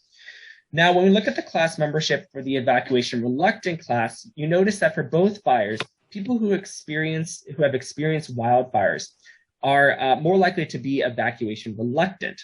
On the Southern California wildfire, we found previous evacuees were less likely to want to evacuate. And on the Carr wildfire, we found long-term residents and those with lower income. Now, on the evacuation keen class, we find strong risk perceptions really drove that class to want to evacuate. And again, we find some of these class membership, these different variables, children in the household, higher education, as well as higher income living in a wildfire risk zone. So we can start to identify these different groups of people who are apart. And it's very clear that people are behaving heterogeneously, that there are these 2 different classes that we can estimate within our models, and we can start to develop some policy around that to improve evacuation outcomes. So the key takeaway from this is that mandatory evacuation orders increase evacuating behavior, and more so for evacuation reluctant individuals. And I think that's a really important takeaway, that we found it stronger and more significant when it came to the evacuation reluctant individuals. So what does this tell us about policy and planning? Well, the first is that it's very clear we need to be targeting orders. We need to be focusing these mandatory evacuation orders on neighborhoods that have previously experienced wildfires and or evacuations, because those are the evacuation reluctant individuals. We need to be strengthening these orders to convey disaster risk. This is really important as well, because we saw that those who had higher risk perceptions were more likely to be evacuation keen. And finally, we need to be increasing resources such as transportation and sheltering to assist lower income individuals who again are more evacuation reluctant. Now, the second part to this paper was another question we wanted to ask. Are multiple evacuation choices correlated? After deciding to evacuate or stay, people are faced with complex decisions and hazards that impact the transportation system, like departure time, route, destination, etc. Now, work has been done on joint choices and evacuations, but only considering 2 choices at a time. And the idea could be to model more than 2 choice variables within the same model. So how do we do this? How do we model decisions jointly? Well, we used a portfolio choice model, so known as a PCM, which originally was developed for tourism choice. Rather than making a decision between choices, the decision now is between portfolios of choices. Let me show you how this works. So let's say I want to go on vacation to Banff National Park in Alberta, and I have 3 different choices to make: the length of the vacation, the mode of transportation, and the housing in which I stay at. Now, we might find some joint preferences here, and this is highlighted by green. If you have a long vacation, you might be more likely to take a car because you can drive all the way up there, and it's really beautiful. If you have a shorter vacation, though, you may want to take an airplane because you don't have that much time. There's also a negative dislike for a short vacation and a cycling mode because you just don't have time to cycle all the way up to Banff. Now, there's also some joint preferences with housing. Perhaps if you take your car, you can take your tent and therefore you can camp. But if you're flying, you can't take your tent, so you'd rather stay in a cabin. But also, if the length of the vacation is long, then you probably don't want to stay in a cabin for too long because it's really expensive. So what this brings us to is that you have these different portfolio options, such as a long vacation, driving by car, and camping. And you have 12 possible portfolio options to choose from that example. We can identify joint dislikes, joint preferences, and demographic characteristic factors within this type of model. So when it relates to the for our case of evacuation for California wildfires, we developed these portfolio bundles based on these choices: departure day, such as immediate or non-immediate at the peak of the wildfire or not; departure time by hour, night or day; destination choice within county versus out of county, so that's where they ended up going; mode choice, we used 2 or more vehicles or 1 vehicle or all other modes. I want to note that a limitation of our survey is that most people drove, and so there was very high car ownership. Shelter type as private shelters or public shelters, and finally, primary route as highways or other. So here are the results. This is just the primary set of variables because I do want to at least show them because they are part of the model, but they're not the interesting parts. This does tell us where people, what choices are more likely, but what's more interesting from these primary results is actually when we start interacting them. And so these are the interaction results. So this is just a continuation from the same model. And we can see that we are starting to see some significance when it comes to interacting. And I'm going to pull out specifically this within county variable because it helps us to, again, develop these transportation responses and policies. So we see that there is a positive relationship between within county and nighttime evacuations. This makes sense. People want to stay close during a higher risk time. We also see positive within county and private. There's strong social networks within the county with friends and family. But we see a negative one within county and highway. There's no need to travel on highways if you're staying close. You can just take local roads. We could also start to pull out demographic characteristics, specifically with this within county. There's, of course, demographic characteristics with all these other different primary variables, but I'm just pulling these out here as an example. So we see negative within county and higher education, perhaps that more resources and connections in other places that higher education people may have. See positive within county and plus 10 years in the residence. That's probably because there's stronger connections to community and their desire to defend and protect property in the community.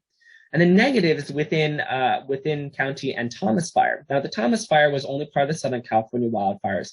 It was very large that significantly impacted 2 different counties. So people might want to really escape the fire and go a long distance away to escape it. So the primary takeaway from this is that people make evacuation choices jointly. And this behavior should be reflected in models and transportation response strategies for wildfire evacuations. So here are the key policy implications. So remember that, one of the things I did not mention in the example was the joint preference for immediate evacuations and nighttime evacuations. What this tells us is that we need to be ensuring agencies provide resources to manage significant nighttime traffic during the immediate impact of the event. We start to understand the temporal aspects of the wildfire evacuation. Moreover, we can start to see some of the more spatial impacts within county and night and within county and private. We need to be deploying traffic management resources, not just at night, but also locally to a set of locations, perhaps even in the surrounding neighborhoods outside of the evacuation zone. It may be less important to focus these resources on areas that are outside of the county, for example.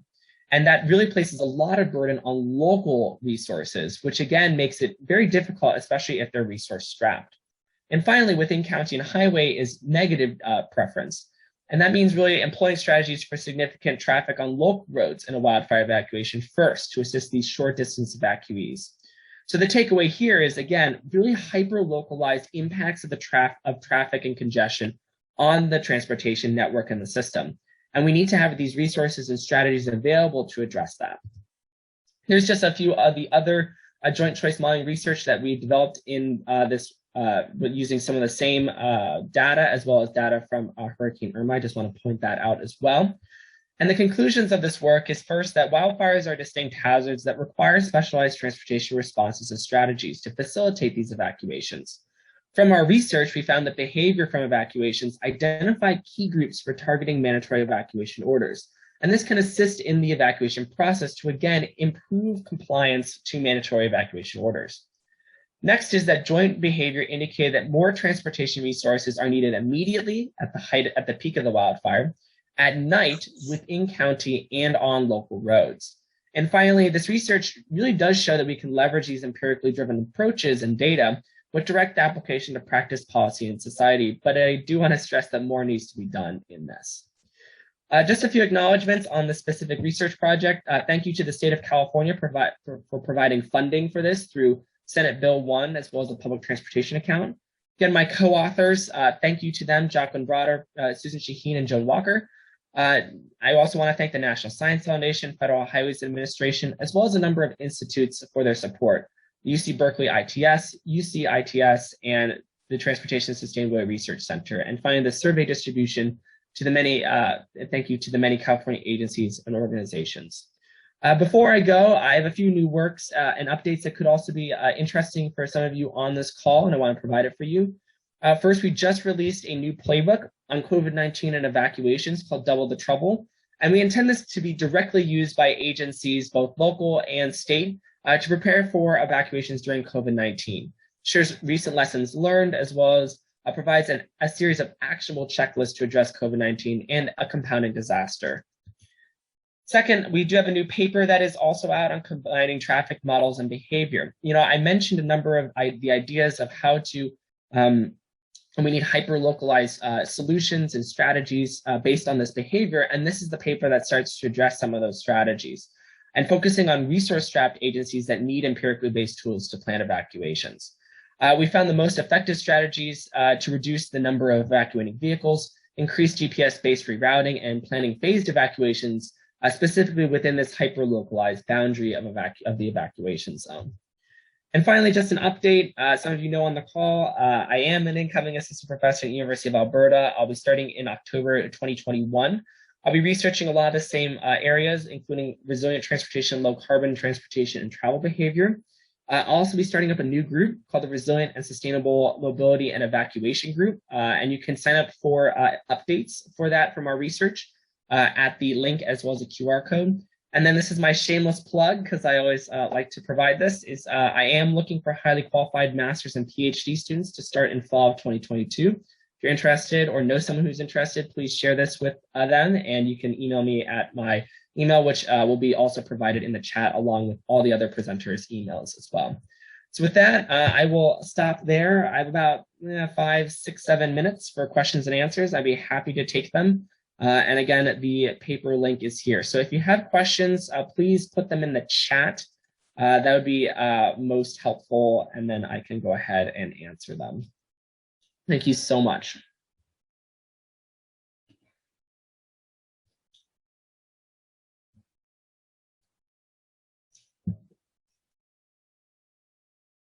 All right, so I don't see any questions coming up, which is totally fine. And if something comes up, we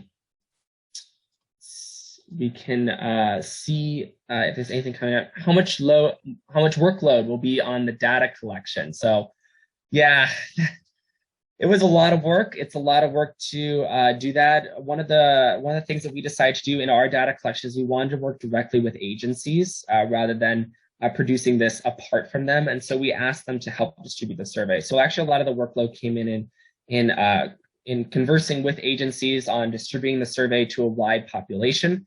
We talked with emergency management agencies, transportation agencies, community-based organizations, non-governmental organizations as well. And so that was definitely a challenge in order to get a good enough number of people responding. In terms of the response rate, I would have to double check, but the response rate was actually higher than we anticipated. People who responded to the survey generally filled it out, and it was actually a pretty long survey. It was upwards of like 45 minutes that people spent, but they were a captive audience. And so the response rate, if I'm not mistaken, was around 40 to 50%. And yes, we did provide gift cards. It was a chance to win one of, it depended on the fire, but either one of 10 or one of 5 $200 gift cards. So we did incentivize it in that way. We're working on a very low budget, though future work can think about if we can get a bigger budget. But one of the challenges, as I noted in my other slide, was that it's very hard to get rapid funding for these types of events. And so it makes it really difficult as researchers to go out into the field and to also be surveying this very quickly. We need to be gaining this information within probably 1 to 6 months, depending on the disaster and the impact. Again, we want to make sure that we're respecting the recovery efforts, particularly the agencies who need to be focusing on recovery. And so that's really important as well. The surveys did cover the areas where people experience wildfires. Yes, so these are people who did experience these wildfires in some capacity. Not all of them did evacuate, but they were at least within the area of the evacuation. So they didn't have to necessarily be given an evacuation order, but they had to be in the general area. And so we did filter out a few responses who people ended up not being in the area. We cleaned that up, but we focused in on those areas as well. You're welcome. Is there any other questions? If anyone thinks of any more questions, please let me know, and you can put it in the chat. I can respond directly to you as well as everyone else. I look forward to your questions if you have any. And with that, I'm going to go ahead and transition into our next presentation from, and I would now want to introduce Chenxuan Yang. Chenxuan Yang is a PhD candidate who majors in transportation at the University of Alabama, Roll Tide. His supervisor is Dr. Jun Liu. Chenxuan's research fields include traffic safety, transportation data analysis, and urban air mobility. So we're very excited to have him here. Welcome, and you can go ahead and set up your presentation. Hey, hello everyone, let me share my screen.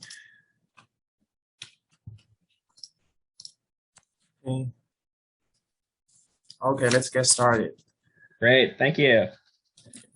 Hello everyone, my name is Chenxuan Yang, and I come from the University of Alabama, and I'm now a PhD student, and my supervisor is Dr. Jun Liu. I have already changed the topic, and a new topic is about the board driving. It's a board driving and crash environment, and it is a machine learning approach. Okay, here is the content of my presentation. First, let's see the new term, the board driving. Maybe you are looking forward to what the meaning of that. It is about the inattentive and distracted driving attributable to lower stimuli roadway environment, such as those often encountered in rural areas. If we can take a look at this picture, we can find there are almost 18% of crashes in which someone was injured involve distracted driving. So distracted driving is a critical issue, and let's take a look at what we called is a lower stimuli road environment. So first, let's look at the left picture.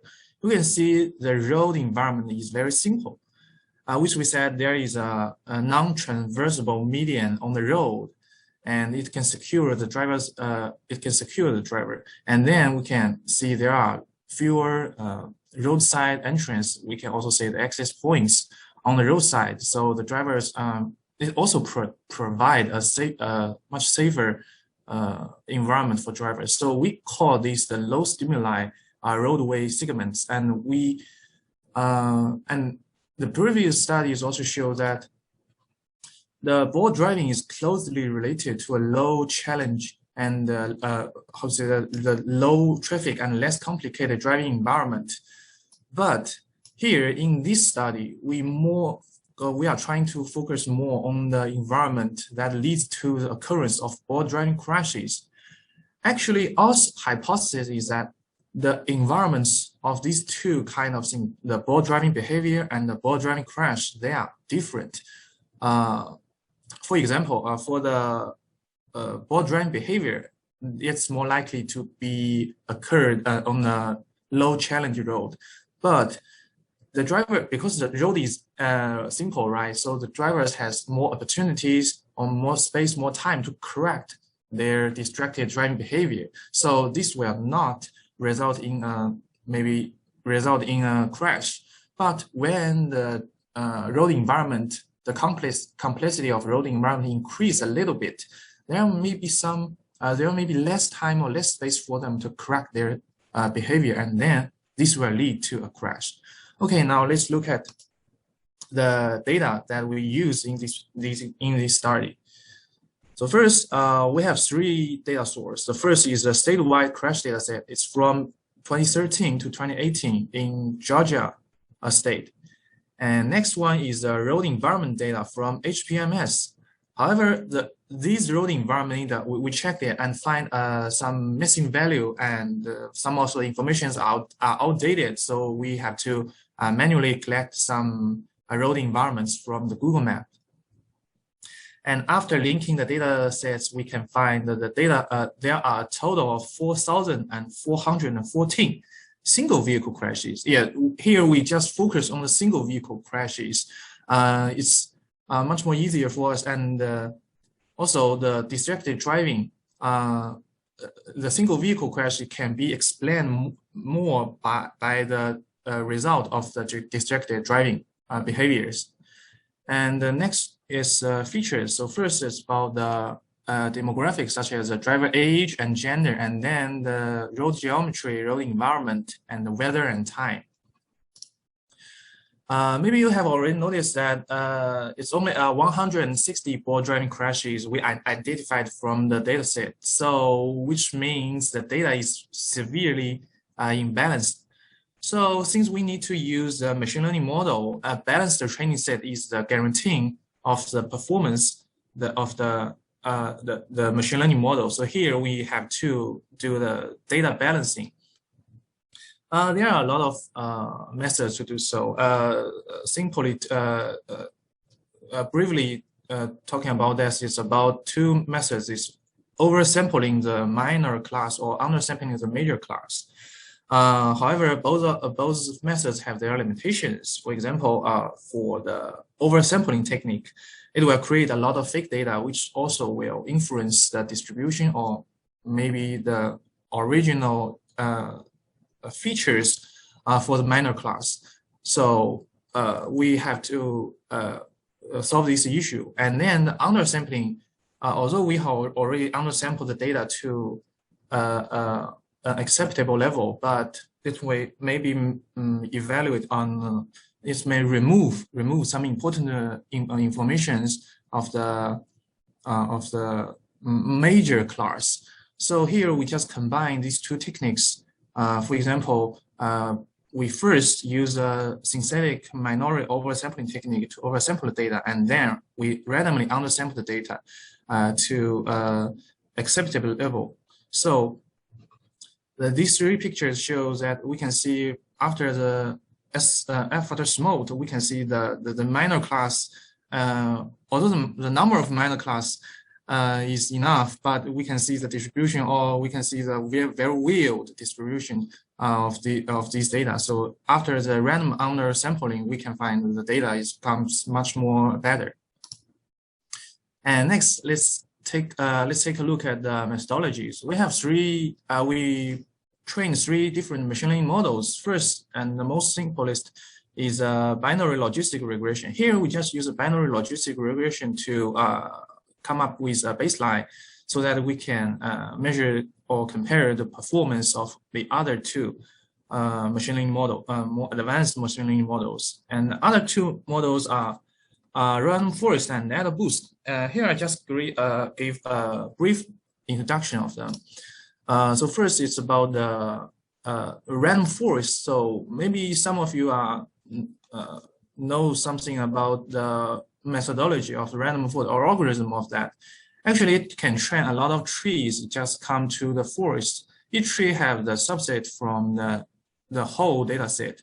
And then for each decision tree, we come up with we spell out we spell out the specific classification.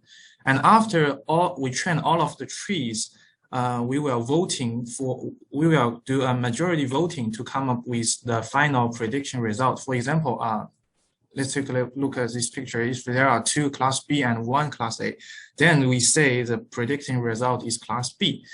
And this is just a very simple example. And next is about adaptive boosting. So the major difference is that adaptive boosting is trained the model step by step. Specifically for the first tree, we train it according to the original data set, and then calculate the error rate for each sample, then give them a weight so that we can update the data set to give another tree. So the total number of trees can be determined by the hyperparameter called an N estimators if you dig more to explore the algorithm. But here, we just give a brief example here. So after introducing the tree-based modeling, here I just go to the most important part in this paper. It's the model interpretation. So previous studies also used the machine learning model, but they didn't put too much attention to the model interpretation. Most of them first measure the feature importance, and which is also measured here in this study. But we use Shapley additive explanations to measure the feature importance, and it mostly measures the contributions of each feature. And another interpretation method here is the average margin effects. The average margin effects refer to the average change of probability in % of having a ball driving crash when given crash, with a 1 unit change in independent variables. And we can take a close look in the result part. However, the average margin effect cannot measure the global trend of for some of the variables, such as the maybe ADT or track percentage, these variables. So we also come up with a new method called partial dependency plot. We can also call it PDP. It can show the nonlinear relationships between factors. Okay, let's go to the discussion part. First, model overview. We just apply the tenfold cross-validation for each of the models, and here is the result. We can see the performation of, we can see the random forest outperforms the binary logistic regression and adaptive boosting. So we will, based on the random forest model, and then do the model interpretation. And next, let's take a look at the feature importance. Here I list the top 5 features. They are truck percentage, driving on rainy days, traffic flow, the density of roadside entrance, its density of access points, and driving on the road with a non-traversable median. These 5 features contribute have the most contributions to the predict result. Okay, next one is average margin effects. So I also just list the margin effect for the first feature for the top 5 features. We can see for the weather and the median type, it seems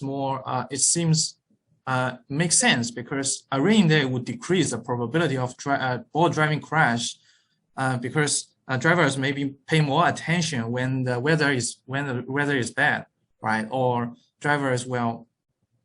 However, for the non-traversable median, it is associated with an increased probability. For since the road is divided, or the drivers are protected from the non-traversable median, so they they have a lower chance to encounter with the opposite traffic flow. So this will give them a safer road environment, and this may increase the probability of the bold driving behaviors for them. And also for the ADT, the truck flow, the increase of the truck flow also will decrease the probability of bold driving crash, and it also makes sense. But here for the truck percentage and access point density, we can find although the road become more complex, but the drivers the probability of being the probability of having a bold driving crash also increase a little bit. So let's look at the partial demand plot, especially for the access point density, and to see what happened here. We can find first the probability of the bold driving crash has increased, and then after the access point reaches 25 per mile, yes, and then it decreased. So we can say that the drivers will still be distracted until the access point density reaches 25, but the space and the time all can see the opportunity for them to correct their behaviors become less. So the probability of having a crash will increase. So from this aspect of the results still seems to be make sense. Okay, finally, it's the conclusion part. Still, there are still to say we have three important features that are intuitive. They are raining weather, driving on the road with non-traversable median, and the traffic flow, the increasing of traffic flow. And I already have explained that although there are two important features that seems to be counterintuitive, but they still can be explained by from the aspect of the opportunity of correcting their driving behaviors. So here are some key takeaways. First, previous study shows that drivers are more likely to be bored in less challenging environment. But this study shows the environment of bored driving crashes is not exactly the same as that of bored driving behaviors. So specifically, the environment of bored driving crashes is neither too simple nor too complex. It will happen more likely on a moderate complexity road environment. And that's all for my presentation. So if you have any questions, just let me know and I will try my best to answer you. Thank you. Thank you so much. I have a quick clarifying question, then I have a few other questions. So the clarifying question is, can you go back to the data balancing slide? Yes. Yeah. So okay. So I see here. What are the axes? Like what are the numbers on the? Sorry. Here, this is just a simple example for the explanation about the data balancing. It's not related to the model that in our study. So I didn't clarify that because this is just one let you know how it works and what the shortcome of that. Yeah. Okay, great. Also, if people have questions, please put it in the chat. I do have another clarifying question on this slide is, you only have 164 driving crashes. What are the majority of the other crashes? Other crashes include some like a rear end or the other operation causes. Let me think. It's just actually most of the crashes are no cause, come from the report. So, and some of them maybe because of the DWI, the detect of intoxicated driving, and it's also a little bit. So. Okay.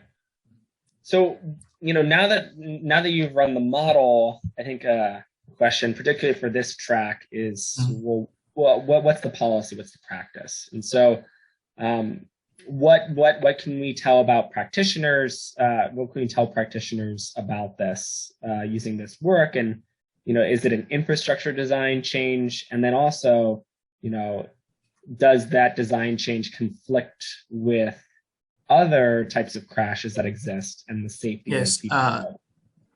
Actually, this paper just provide a road environment that would be more likely to lead to board driving crashes. So most of the government just enact some laws that ban the distracted driving, but for very simple road, driver can be distracted a little bit because they have more space or time to correct the behaviors.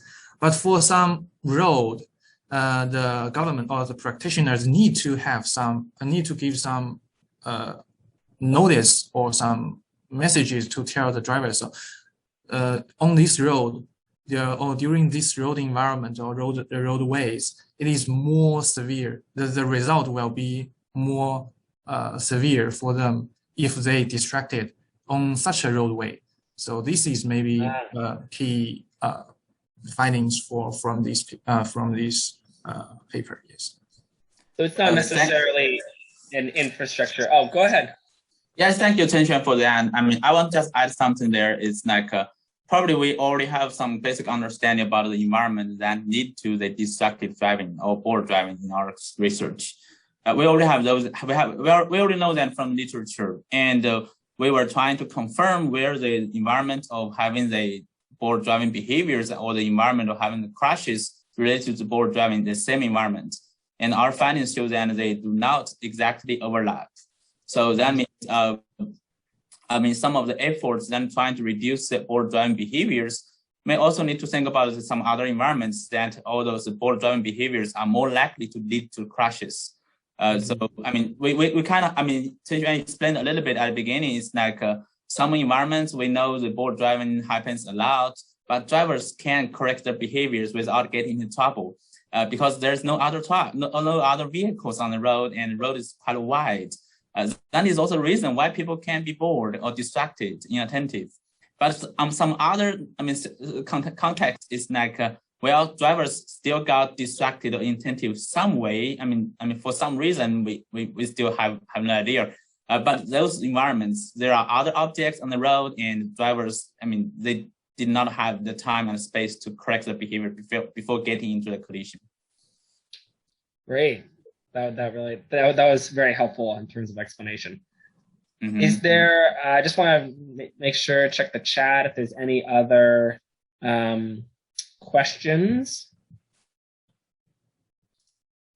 I don't see any. I do have one last question for you, and that is there any type of design change in terms of like messages? What do you recommend now that you've identified the locations of these areas where you might have more bored drivers? Then what do we do about that? We can just give some variable message stops.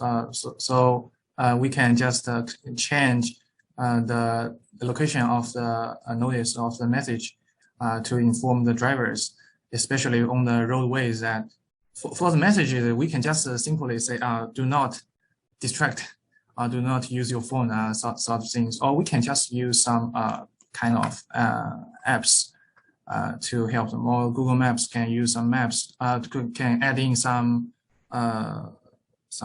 things to inform the drivers that do not do that, do not do the distracted driving during this kind of roadway or some other things. I think this would be more effective for them to prevent these kind of crashes. Yes.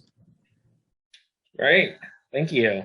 Okay, thank you. All right. So yeah, of course. Again, if you have any other questions, please feel free, those in the audience, to put in the chat. I also provided the presenter emails, and so you can email them directly if you have additional questions or interest in their research.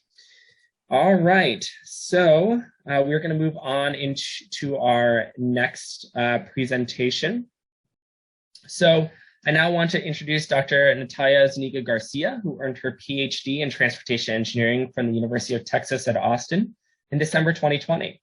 She received her BSc from the University of Costa Rica, where she served as an interim professor and researcher before joining UT Austin in 2015. She completed an MSc in Civil Engineering in 2017 and an MSc in Statistics in 2018.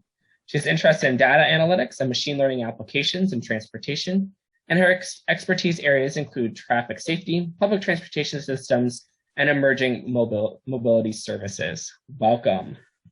Thank you so much. Just 1 second. Am I showing the presentation? Yep, looks good to go. All right, thank you. Thank you so much for the introduction.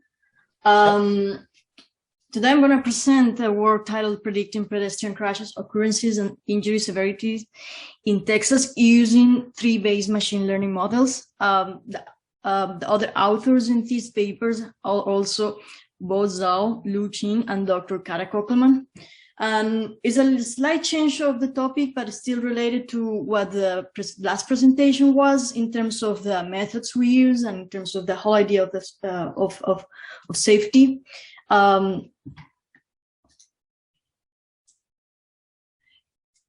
Basically, in terms of recent pedestrian crash trends, the total pedestrian crashes reported per BMT appear to be stable, but the death counts has been rising at the rate of 53% in the US and more than 86% in Texas in a period of time between 2010 and 2019. The percentage share of crashes that are also rising in this time from 12% to 17% in the US and from 12% to 17% in Texas. The best model to predict, with this, what we want to find is what are the best models to try to predict pedestrian crash counts by site and severity. We're going to try to identify key risk factors associated with these pedestrian crashes and injuries. But the main idea is to eventually leverage these findings to make our travel system safer through cost-effective policies and investments.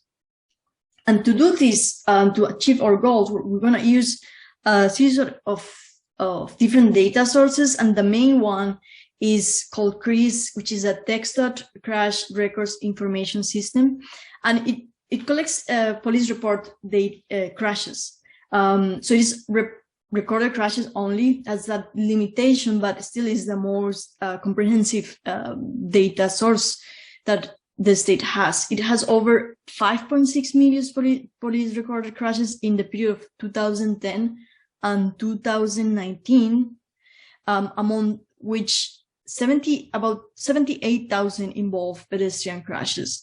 And from those 6,600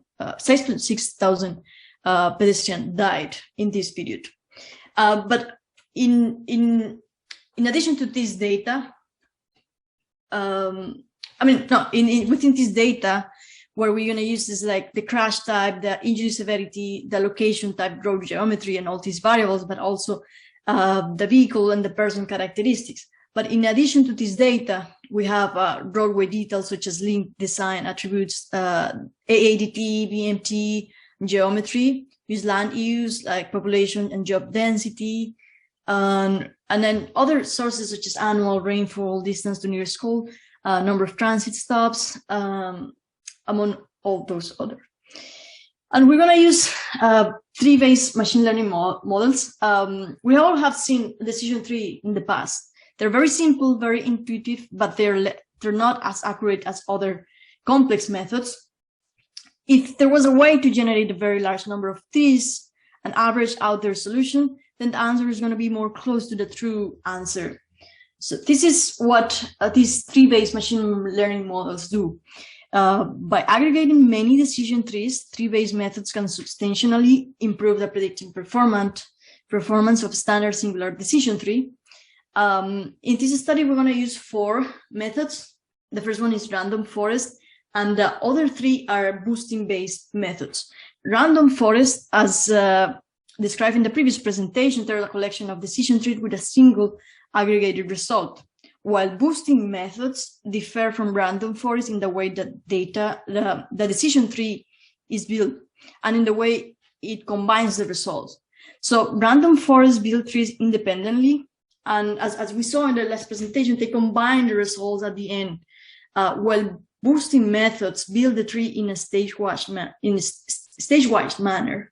Multiply each sequential tree by a small constant, which is the learning rate, and at the end, we combine the results along the way and not at the end, as we saw. And we're using three different boosting methods. The first one is XGBoost, or extreme gradient boosting, which is an optimized distribution gradient boosting library designed to be highly efficient and flexible and portable. It applies level-wise tree growth, and while we also use the light GBM, which applies the leaf-wise growth, which improves the computational efficiency.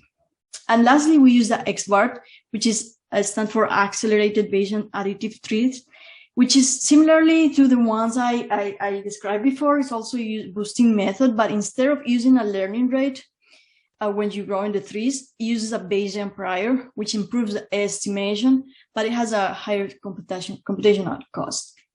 And we apply these 4 methods to our crash count models and to our severity models.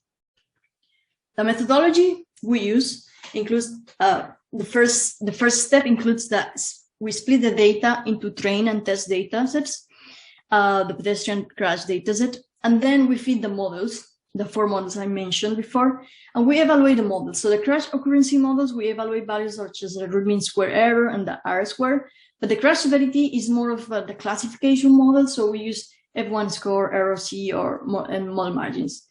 After we evaluate these models with the testing set, we do an hyperparameter tuning. We use a Bayesian optimization method, but then we use kind of iterate in this until we are able to optimize these parameters.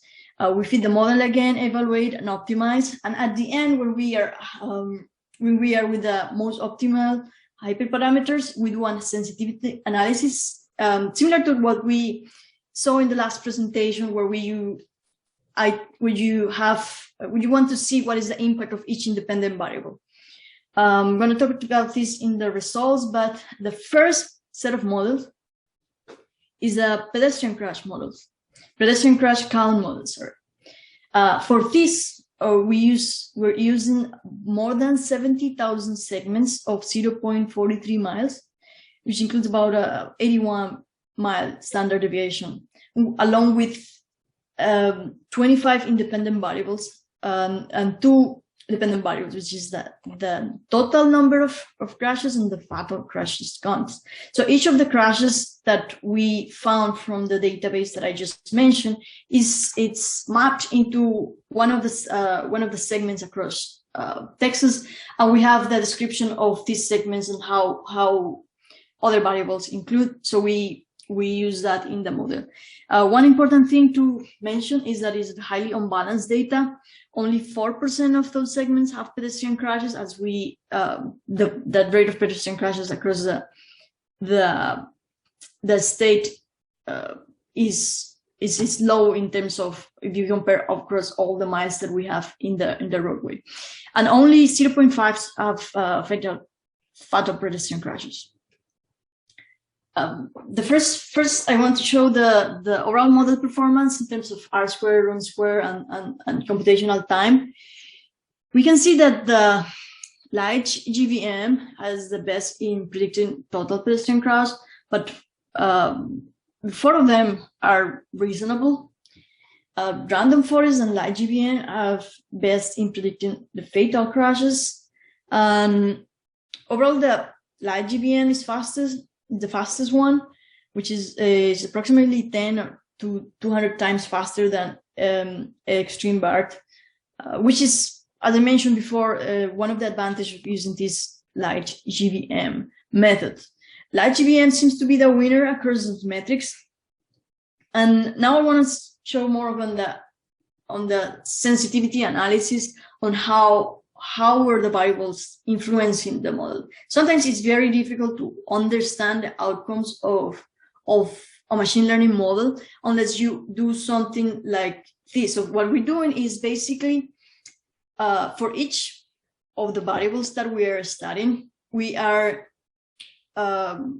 increase one standard deviation and see how is the model change across the base and the increment of these variables. And if it's a binary or indicator variable, we do a binary exchange to see how it changed.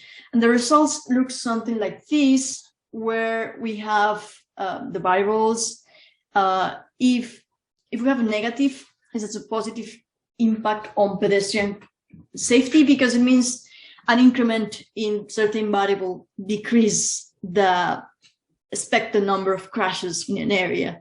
While if we have a positive number, a positive percentage, is a negative impact, because it means like the variable contributes to a higher number of pedestrian crashes. So for instance, we can see one of the variables that have a higher highlight is the transit stops within 100 meters. This variable, we count how many transit stops were within a buffer 100 meters of the centroid of the segment. And we can see how one standard deviation of transit stop means an increase of from 200% to 300% the number of pedestrian crashes. This is important because transit stops is an indirect measure of pedestrian exposure, and it's telling us kind of measuring how is the number of pedestrians in the area. But other variables that have similar results, such as the distance to nearest school, we see that is negative. As we go further away from school, the number of crashes reduces in about 40% for one standard deviation change. Other variables include the number of the number of pedestrian crashes increase in areas near schools, and decreasing the highway design variables such as number of lanes, curve angle, curvature indicator, curvature length have significant positive impact on pedestrian crashes. And one important that is below here is the vehicle miles traveled. One standard deviation increment of vehicle miles traveled translates about 300% increment in the pedestrian crash count. This is as expected.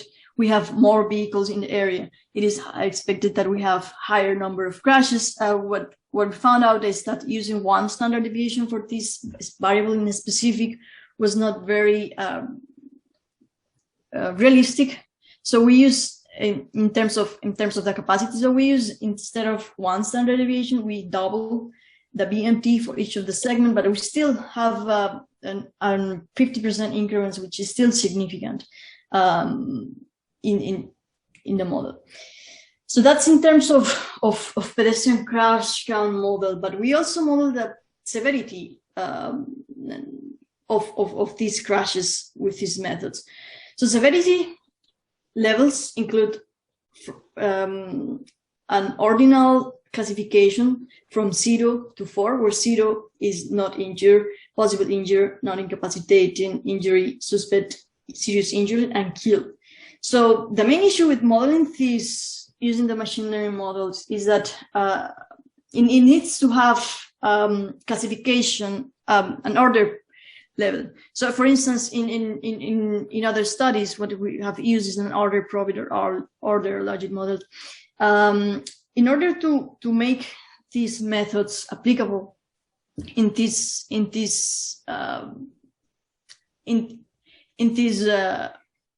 ordinal classification, what we do is a modification of the method, where we include, based on the work of Frank and Hall,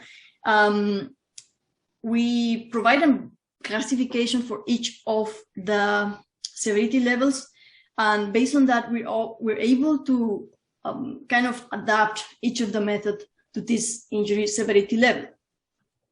In terms of model performance, in here I'm showing other metrics such as the recall F1. We found that the random forest XGBoost and live GBM behave similarly. The live GBM still runs much faster than the other ones, and the expert shows higher precision but lower recall and F1 variables, but it's highly time consuming. We estimated the confusion matrices and ROC curve. So ROC curves can be read in this way. We have a straight line in the middle. Since it means that our model is a random classifier. So it's not actually making a difference across the classes. But if we have something like this, it's kind of a perfect classifier. So I mean, this is a way to read. So I'm showing here the results of all the methods and each of the classes. So classes, I mean the injury severity classes. We can see that most of the methods are able to correctly classify majorly the kill severity level, except the X-bar, which is not as good as the others in that sense. But in general, all of them are able to classify each of the severity levels in a non-random way. Similarly to the previous method, we use a marginal effect to kind of test the sensitivity of each of the variable, the practical significance. So we did that based on each of the set of variables that we had. We found out that, for instance, in terms of demographic, once we make this sensitivity analysis, we found that one of the most important variables is the pedestrian age. Older pedestrians are at higher risk. And in terms of variables in impairment or hit and run variables, we found how sensitive are the model to pedestrian intoxicated or under influence of some alcohol or drug-related substances. So it's significantly more dangerous when we have these conditions.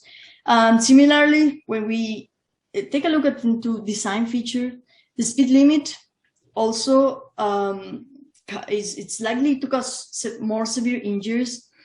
But so what we found from the count models is that the roadways with higher speed limit have lower counts. So it means like, although we have lower counts, whatever number of crashes we have in this area is going to be more severe. In terms of traffic control, traffic signals, human control tend to cause lower severity in the crashes. Interstates have a higher effect, while non-traffic ways lower, as we would expect. But in terms of vehicle type, as the vehicle design increases, as for instance trucks and buses, can cause highly severe damages into the pedestrians.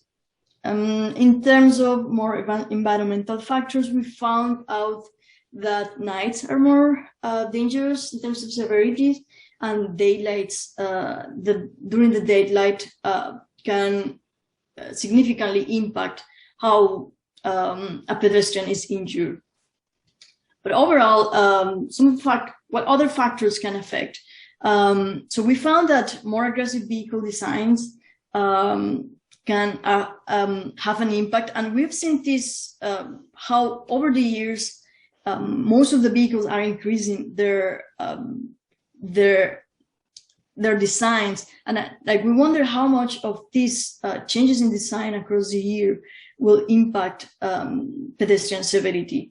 And we also have seen raising use of smartphone. We cannot capture this in the data, but this is something important to take in mind when we're delivering policies. We also found that homeless population have higher risk due to jaywalk in high-speed routes. And as I mentioned, it is highly important that the drug use. What other variables you may think that could be also affecting?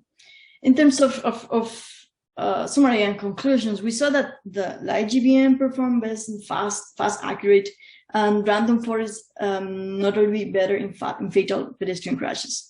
Hotspots are freeways, major arterial, big cities, mid-block, often near school, transit stops, at night, unlighted, with alcohol and drug use.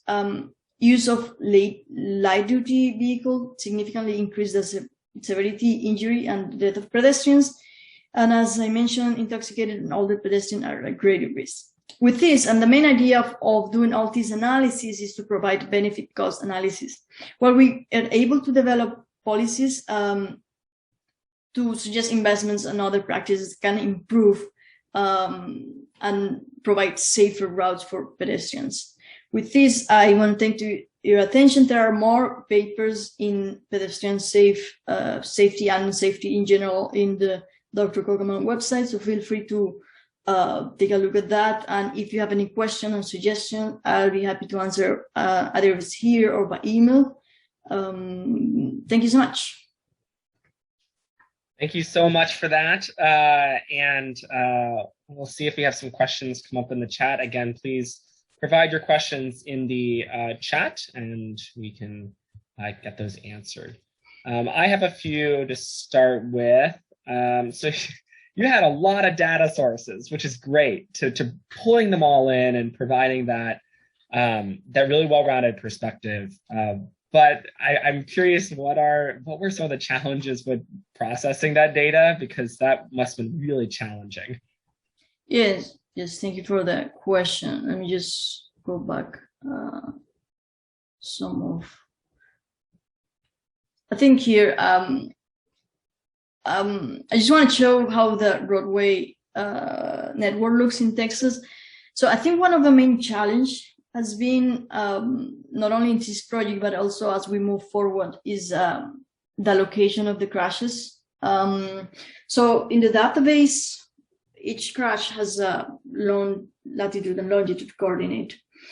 And in order to develop methods and models like the one we discussed here, we need to assign, for instance, the counts by segments, by roadway segments, and either if we want to do counts by intersections. One of the main challenges has been that first, there are about 15% of those crashes don't have coordinate location. So it requires more effort as we need to go to the document itself to see if we can locate the crash. It's still not going to be exact. So the location is one of the most important factors, because with this we can analyze what are the surrounding infrastructure and things like that, that we can detect what are higher risk or not. But even when you have the coordinates, sometimes they're not, either they're not exact or there's an important variable, such as if it's at an intersection or not.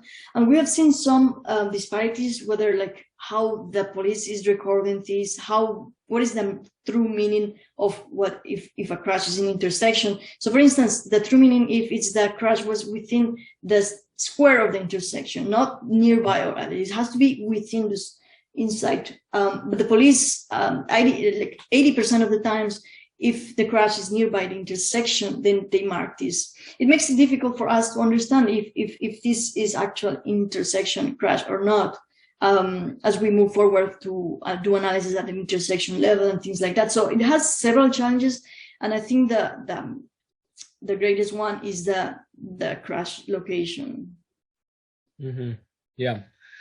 There was a question related to if it was mile markers. I'm not exactly sure what the question is exactly, but you know, did you look at mile markers, and perhaps were they used as a potential mechanism for information for locating crashes?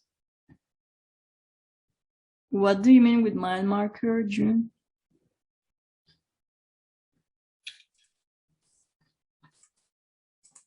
It's basically just when they report the crashes. I mean, sometimes they don't put the coordinates information there. They just put a mile marker. That's what they have.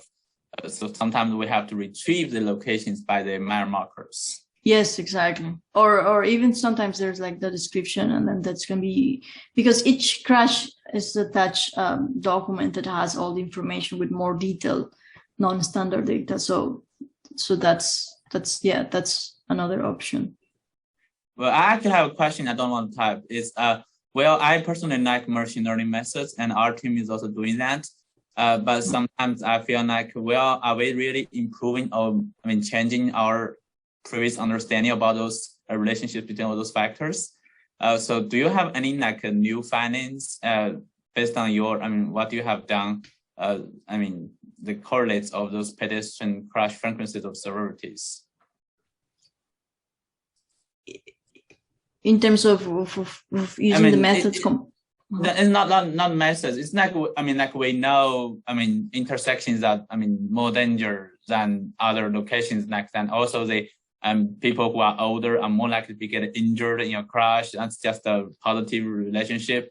I'm just saying, that's we already know. And also learning models can also reveal the same thing. I'm just thinking of something, the machine learning models can reveal something that is new and different.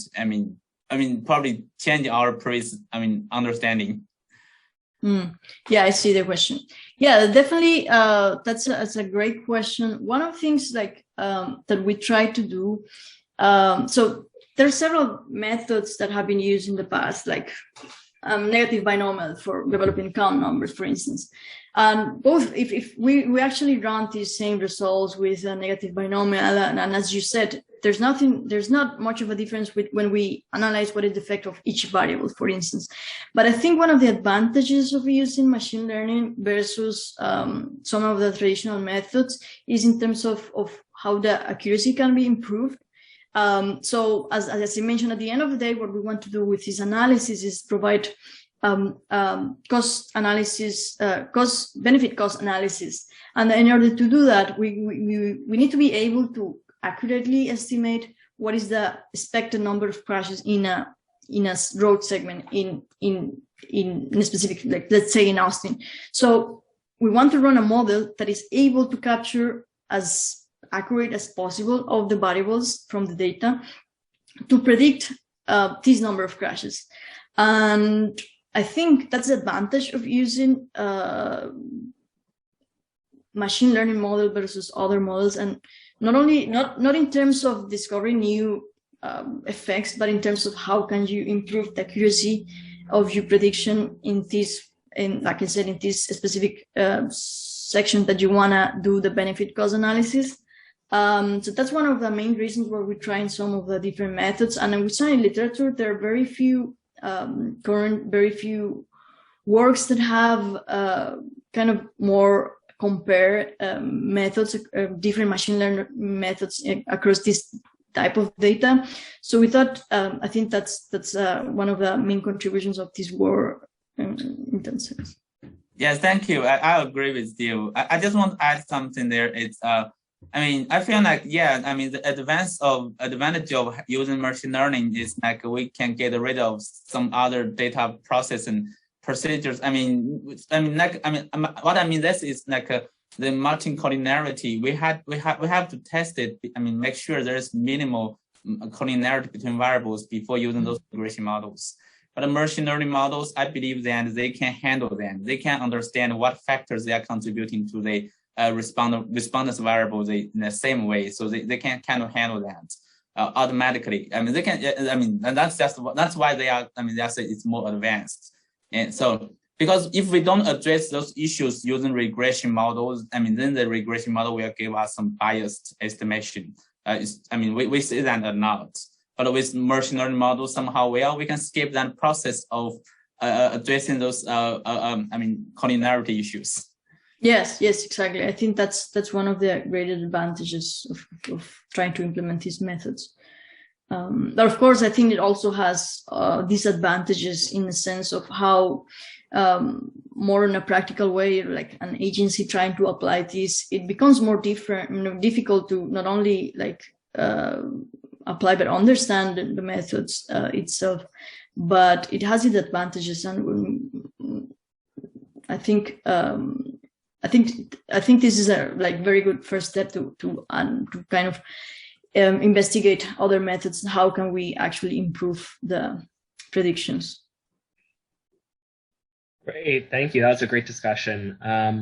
I do have one last very quick question, and that is, what would you recommend to an agency based on your work? What would you say to a city or someone else who wants to be reducing fatalities as well as crashes with pedestrians? Yeah, so that's a good question. So with this method, what we found out is, like, as you mentioned, there's not many surprises. What we found out, like, there's a need to improve factors such as the exposure, reduce the pedestrian exposure, increase the attention while you're working, reduce the driver under influence, more communication, and then try to make the people more aware during the nights when they're driving, so that they can detect pedestrians. I think those are one of the takeaways from this analysis. But as I mentioned, the next steps for us, and before some greater contribution can be made, is to take this analysis and develop predictive models where we can analyze what is the probability that we have certain number of crashes in this area in the next years, and how can we provide countermeasures that can reduce that can reduce the probability of having crashes. So that's one of the ways, but also, like, what factors can we implement to reduce the severity? Because as I mentioned, so the vehicle design is one of the most important factors in terms of defining the severity of the crash in the pedestrian. And we've seen how in the recent years, many of the vehicles have been increasing the size of their grille, increasing the size themselves. Perhaps this analysis can also help to guide decisions in the future on how to design more pedestrian-friendly vehicles, in a sense that, like, it can reduce the risk of the death if a vehicle collapses with a pedestrian. But I think those are some of the takeaways and the next steps that we can do with this work in terms of recommendations for the agencies. Great, thank you so much for answering all those questions and for the presentation. And we're now moving into our final presentation by Milad Delavary. Milad Delavary is a PhD student focusing on road safety at Quebec University. He studied as an MSc candidate in the Highway and Transportation Engineering program at Firdausi University of Mashhad in Iran. Since then, he has been working on road safety topics and was the traffic advisor for Mashhad and Neyshabur municipalities in Iran. Generally, he is interested in statistical modeling and road safety. So welcome, and feel free to share your presentation. Thank you. Thank you for your introduction. Welcome to my presentation.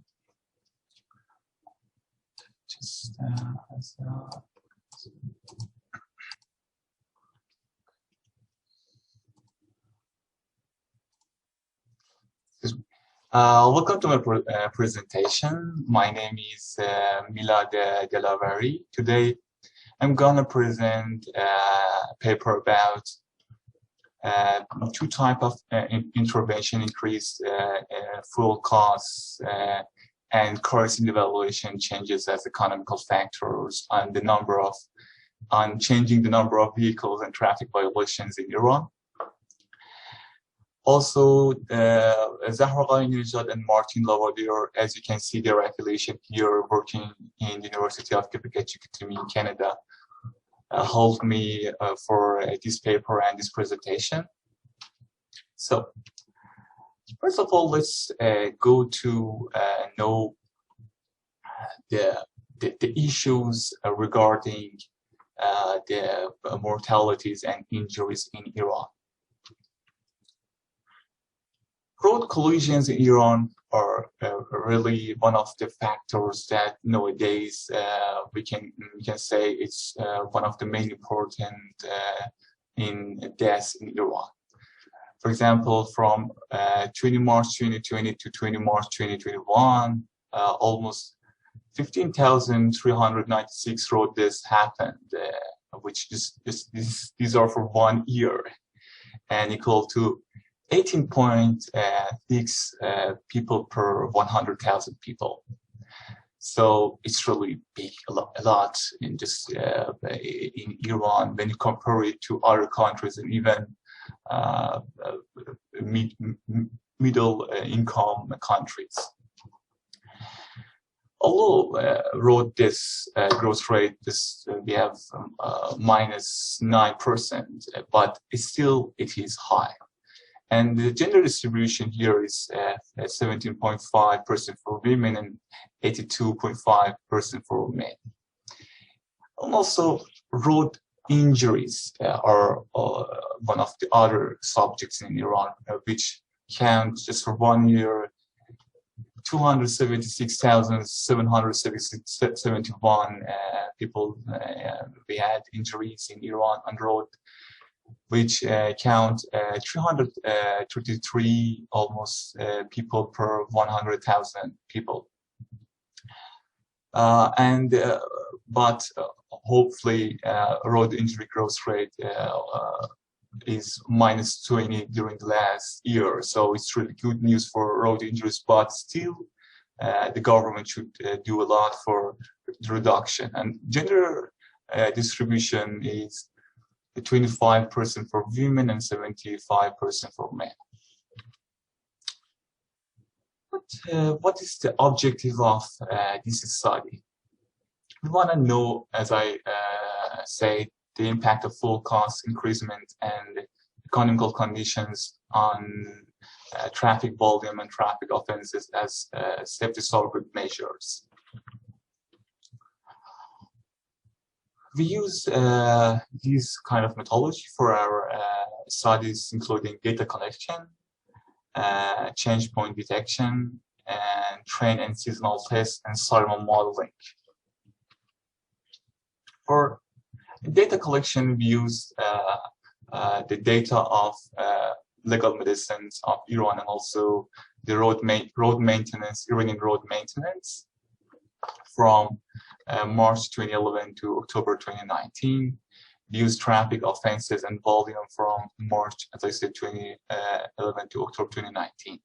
Here, for example, you can see the traffic offenses that we use in this study: tailgating, overtaking, and speeding. The vertical axis here is traffic offenses per 100,000 vehicles, and the horizontal axis here is time per month. And also in this study, we wanna know the interventions which is related to increasing fuel costs in June of 2013 and in July of 2014, and also knowing the impact of Iran's currency devaluation of the national currency of Iran in July 2017 to know whether these can impact the road safety and improve it or not.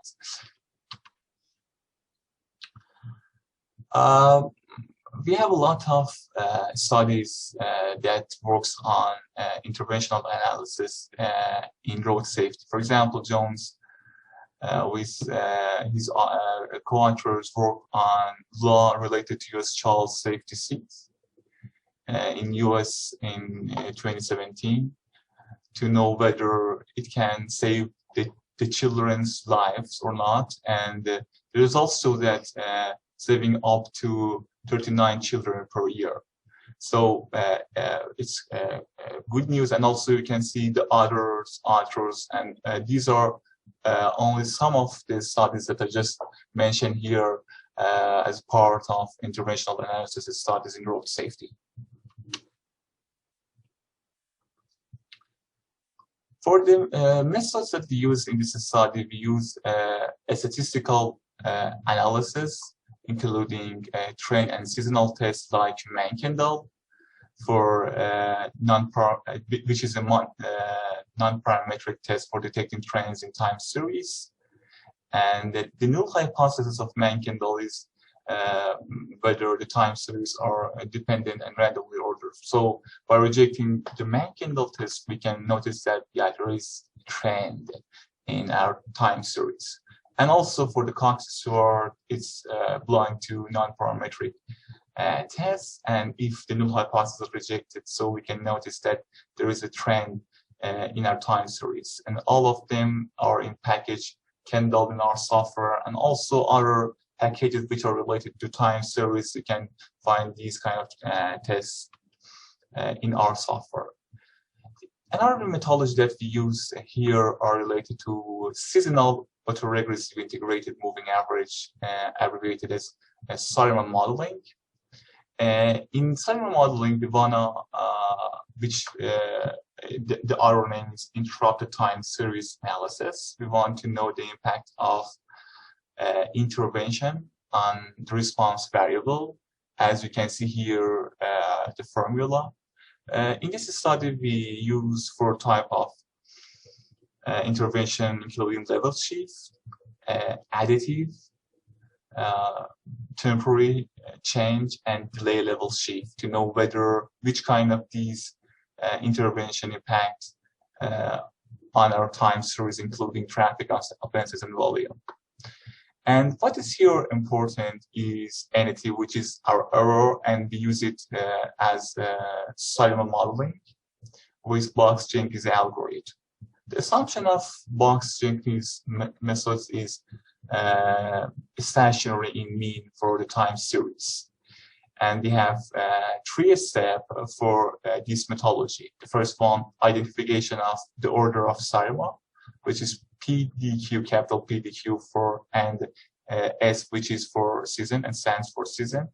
And then estimation of the coefficient, and then diagnostic, which is checking whether our residual or white noise or not. And what is white noise? White noise is a time series that is uncorrelated and have zero mean. And the last methods that we use in this study is change point detection, which is really popular and useful in this kind of study. But what is change point detection? Change point detection happens when a statistical properties of a sequence of observation change at a specific point. For example, the average mean or the variance can change during the time. So we say that is change point. And what is multiple change point? Multiple change point is when a single change point can be extended to multiple, and if M divided the data into M plus 1 part. And for having and knowing and using change point detection, we can use these kind of methods. For example, using ES statistics, energy divisive, and change point estimation by using Kolmogorov-Smirnov, as you can see here. And all of these functions are available in package ECP in our software. Let's go to our results in this paper. At first, we decompose our time series. For example, here we can see the vertical, which is related to rural traffic volume per camera per 100,000 people. The first time series is the observed, the second is trend, the third season, and the last one is randomness. As you can see here, for example, we have a trend which is increasing in our time series for rural traffic volume. And also we have season. And here also you can see for speeding, which is per 100,000 volume. And also we have trend and season for speeding. So it shows us that these time series have both trend and season, component. And also you can see here overtaking and takeoffing per month. And all of them have trending. For example, here the trend of overtaking is in reduction, and here is the overall trend is increasing.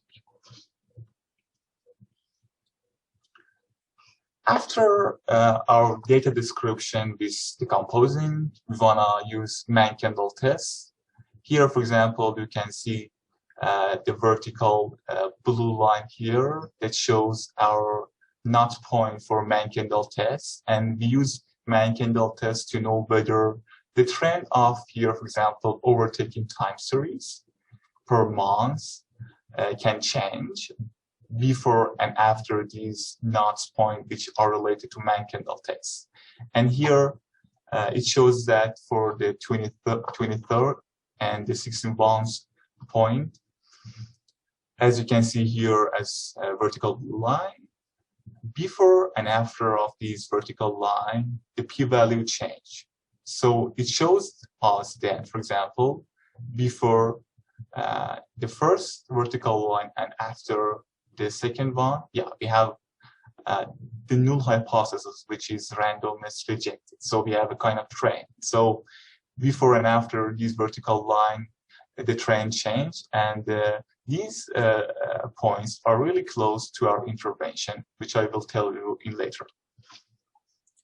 Also, we use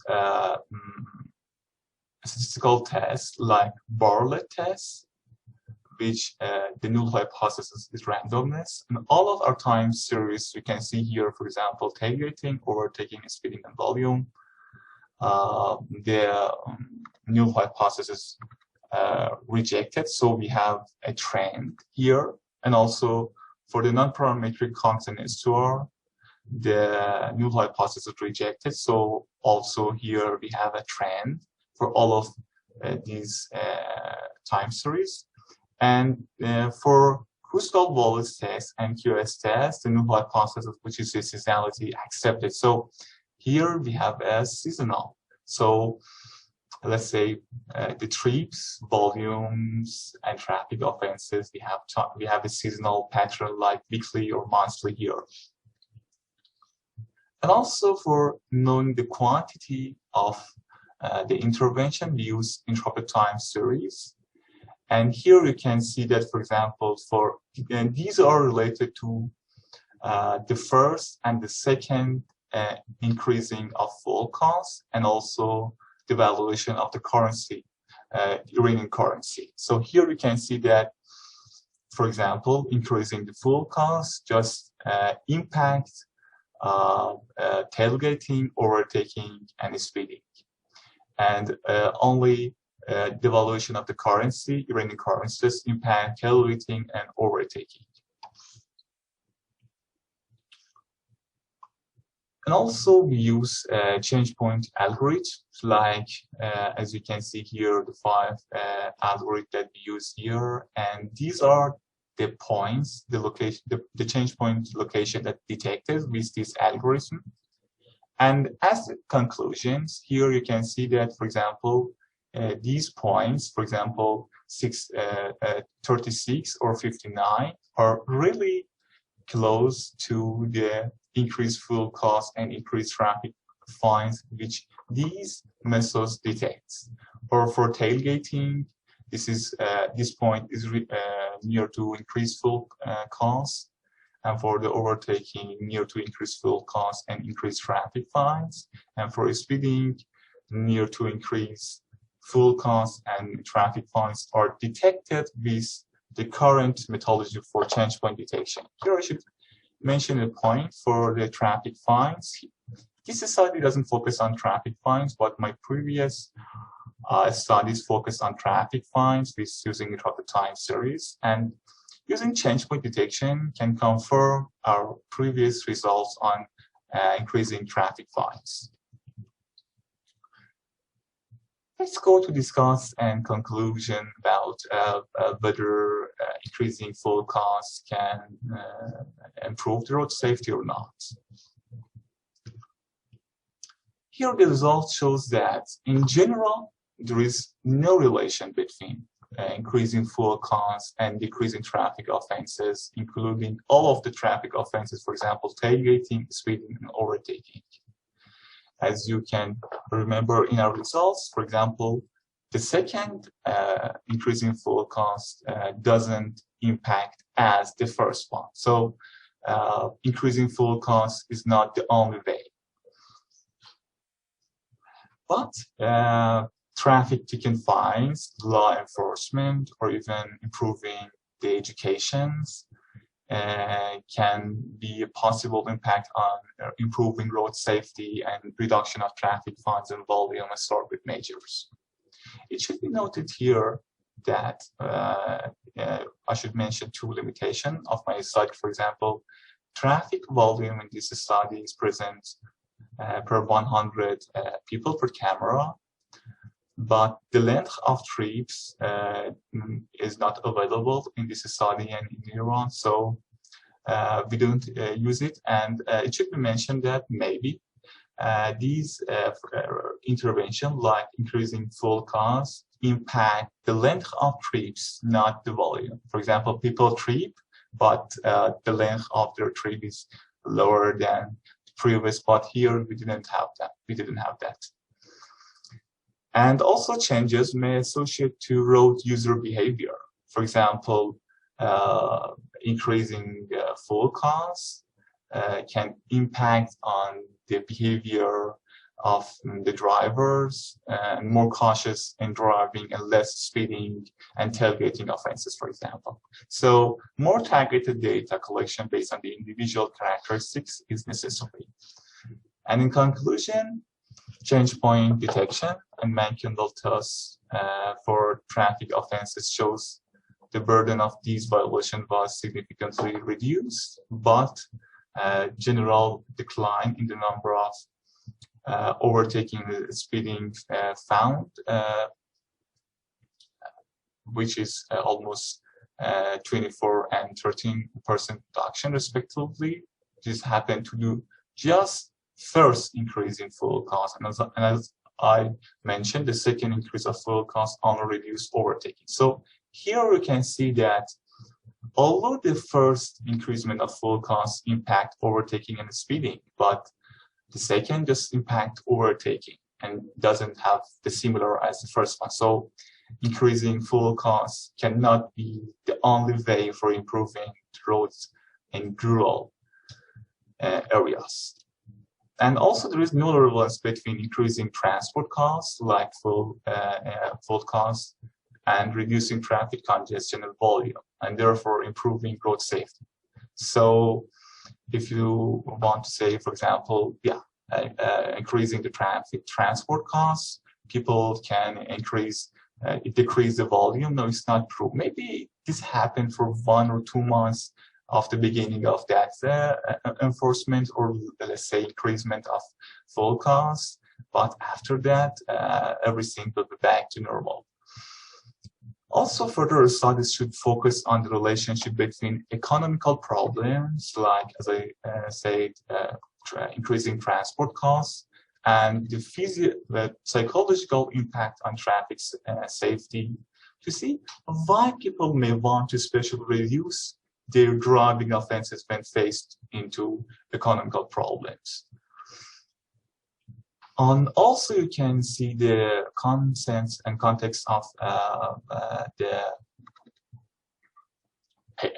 this study in this paper with this link, and I will put it in BTR conference, so you can easily access to this paper. Thank you so much for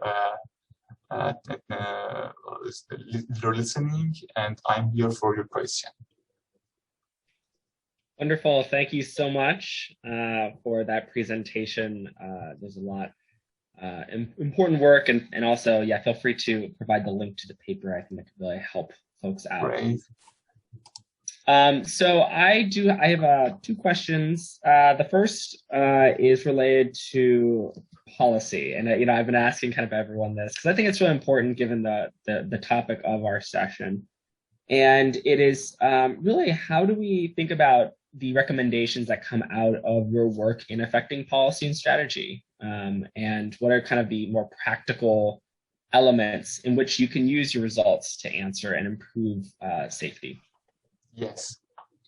The practical issue of this study can be lead to more efficient countermeasures on road safety, especially in Iran. For example, I can say that, for example, education and, for example, revising the driver license in Iran can impact more efficiently than, rather than, for example, food costs. So this study in practical issue can confess that increasing transport costs cannot be the best way and optimized way to improve the road safety. So because you can see that, for example, the second increased fuel cost doesn't impact at the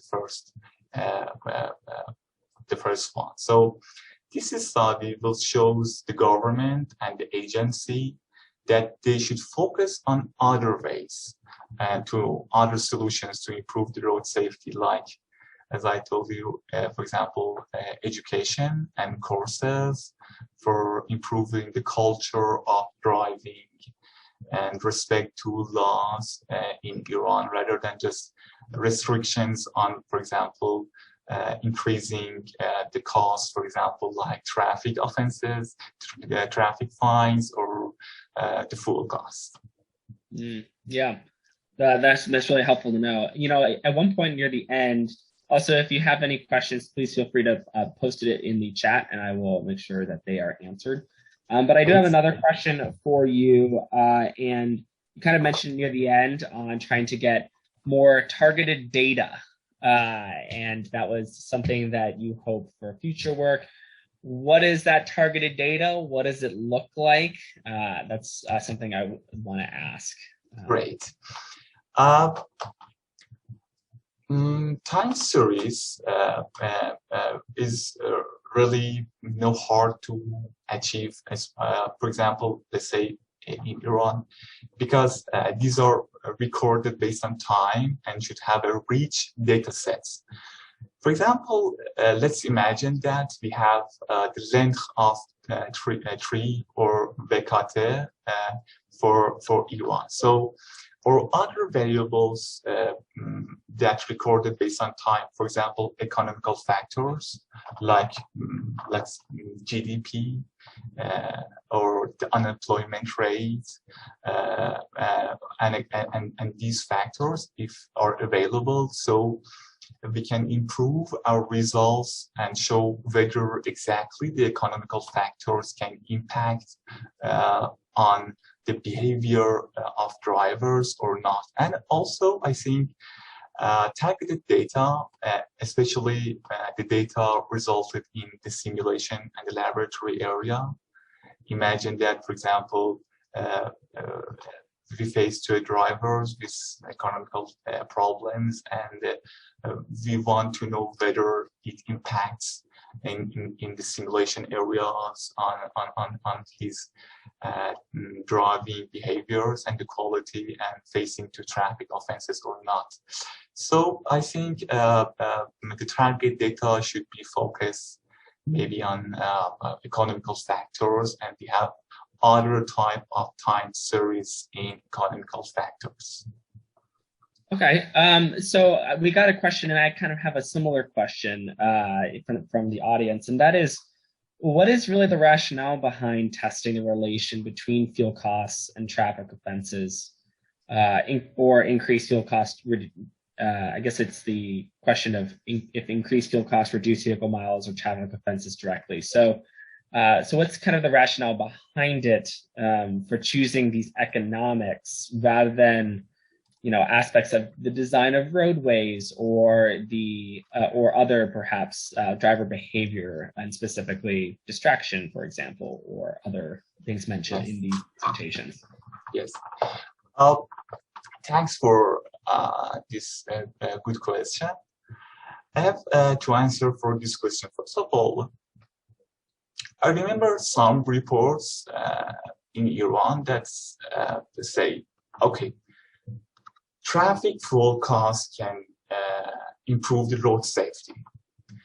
But this study didn't say that. So the reason that I choose here the full cost as an intervention, just to want to mention that it cannot be the only way for the government. So it's not wrong to say it can improve. It may not improve. So we cannot mention this. This is the only way. And and for the second part, as I mentioned, I searched through a lot of time service in Iran, and just these are available in currently.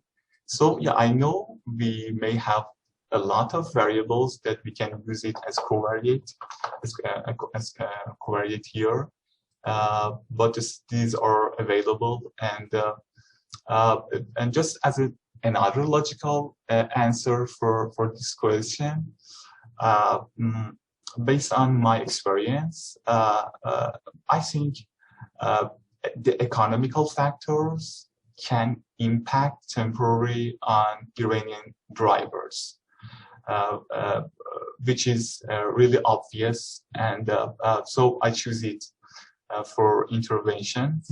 But as I told you, we can have further analysis in the future to know the other types of variables.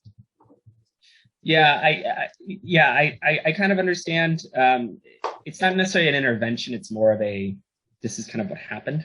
Yes. It's more of what happened. And I would assume that it's affecting more the psychology, perhaps, and the actual behavior of someone, the economic factors that are occurring, not necessarily the economic factor itself. And so I think that is what the question from the audience kind of directed at is more that these increased fuel costs are maybe more affecting people themselves, not necessarily the actual. Exactly.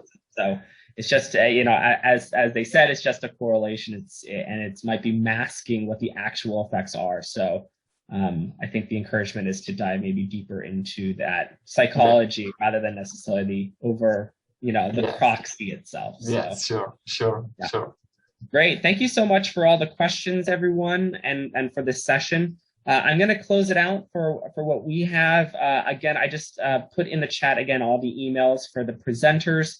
And I want to make sure that the other track, and if you want to stick around for the next set of presentations, I know they want to do their technical checks to make sure that video and audio are working. But if you want to stick around, I don't know who I'm handing it off to, but whoever that is, go ahead and unmute and I can hand it off to whoever's moderating next. But thank you so much for attending our session, and I hope you have a great rest of the day.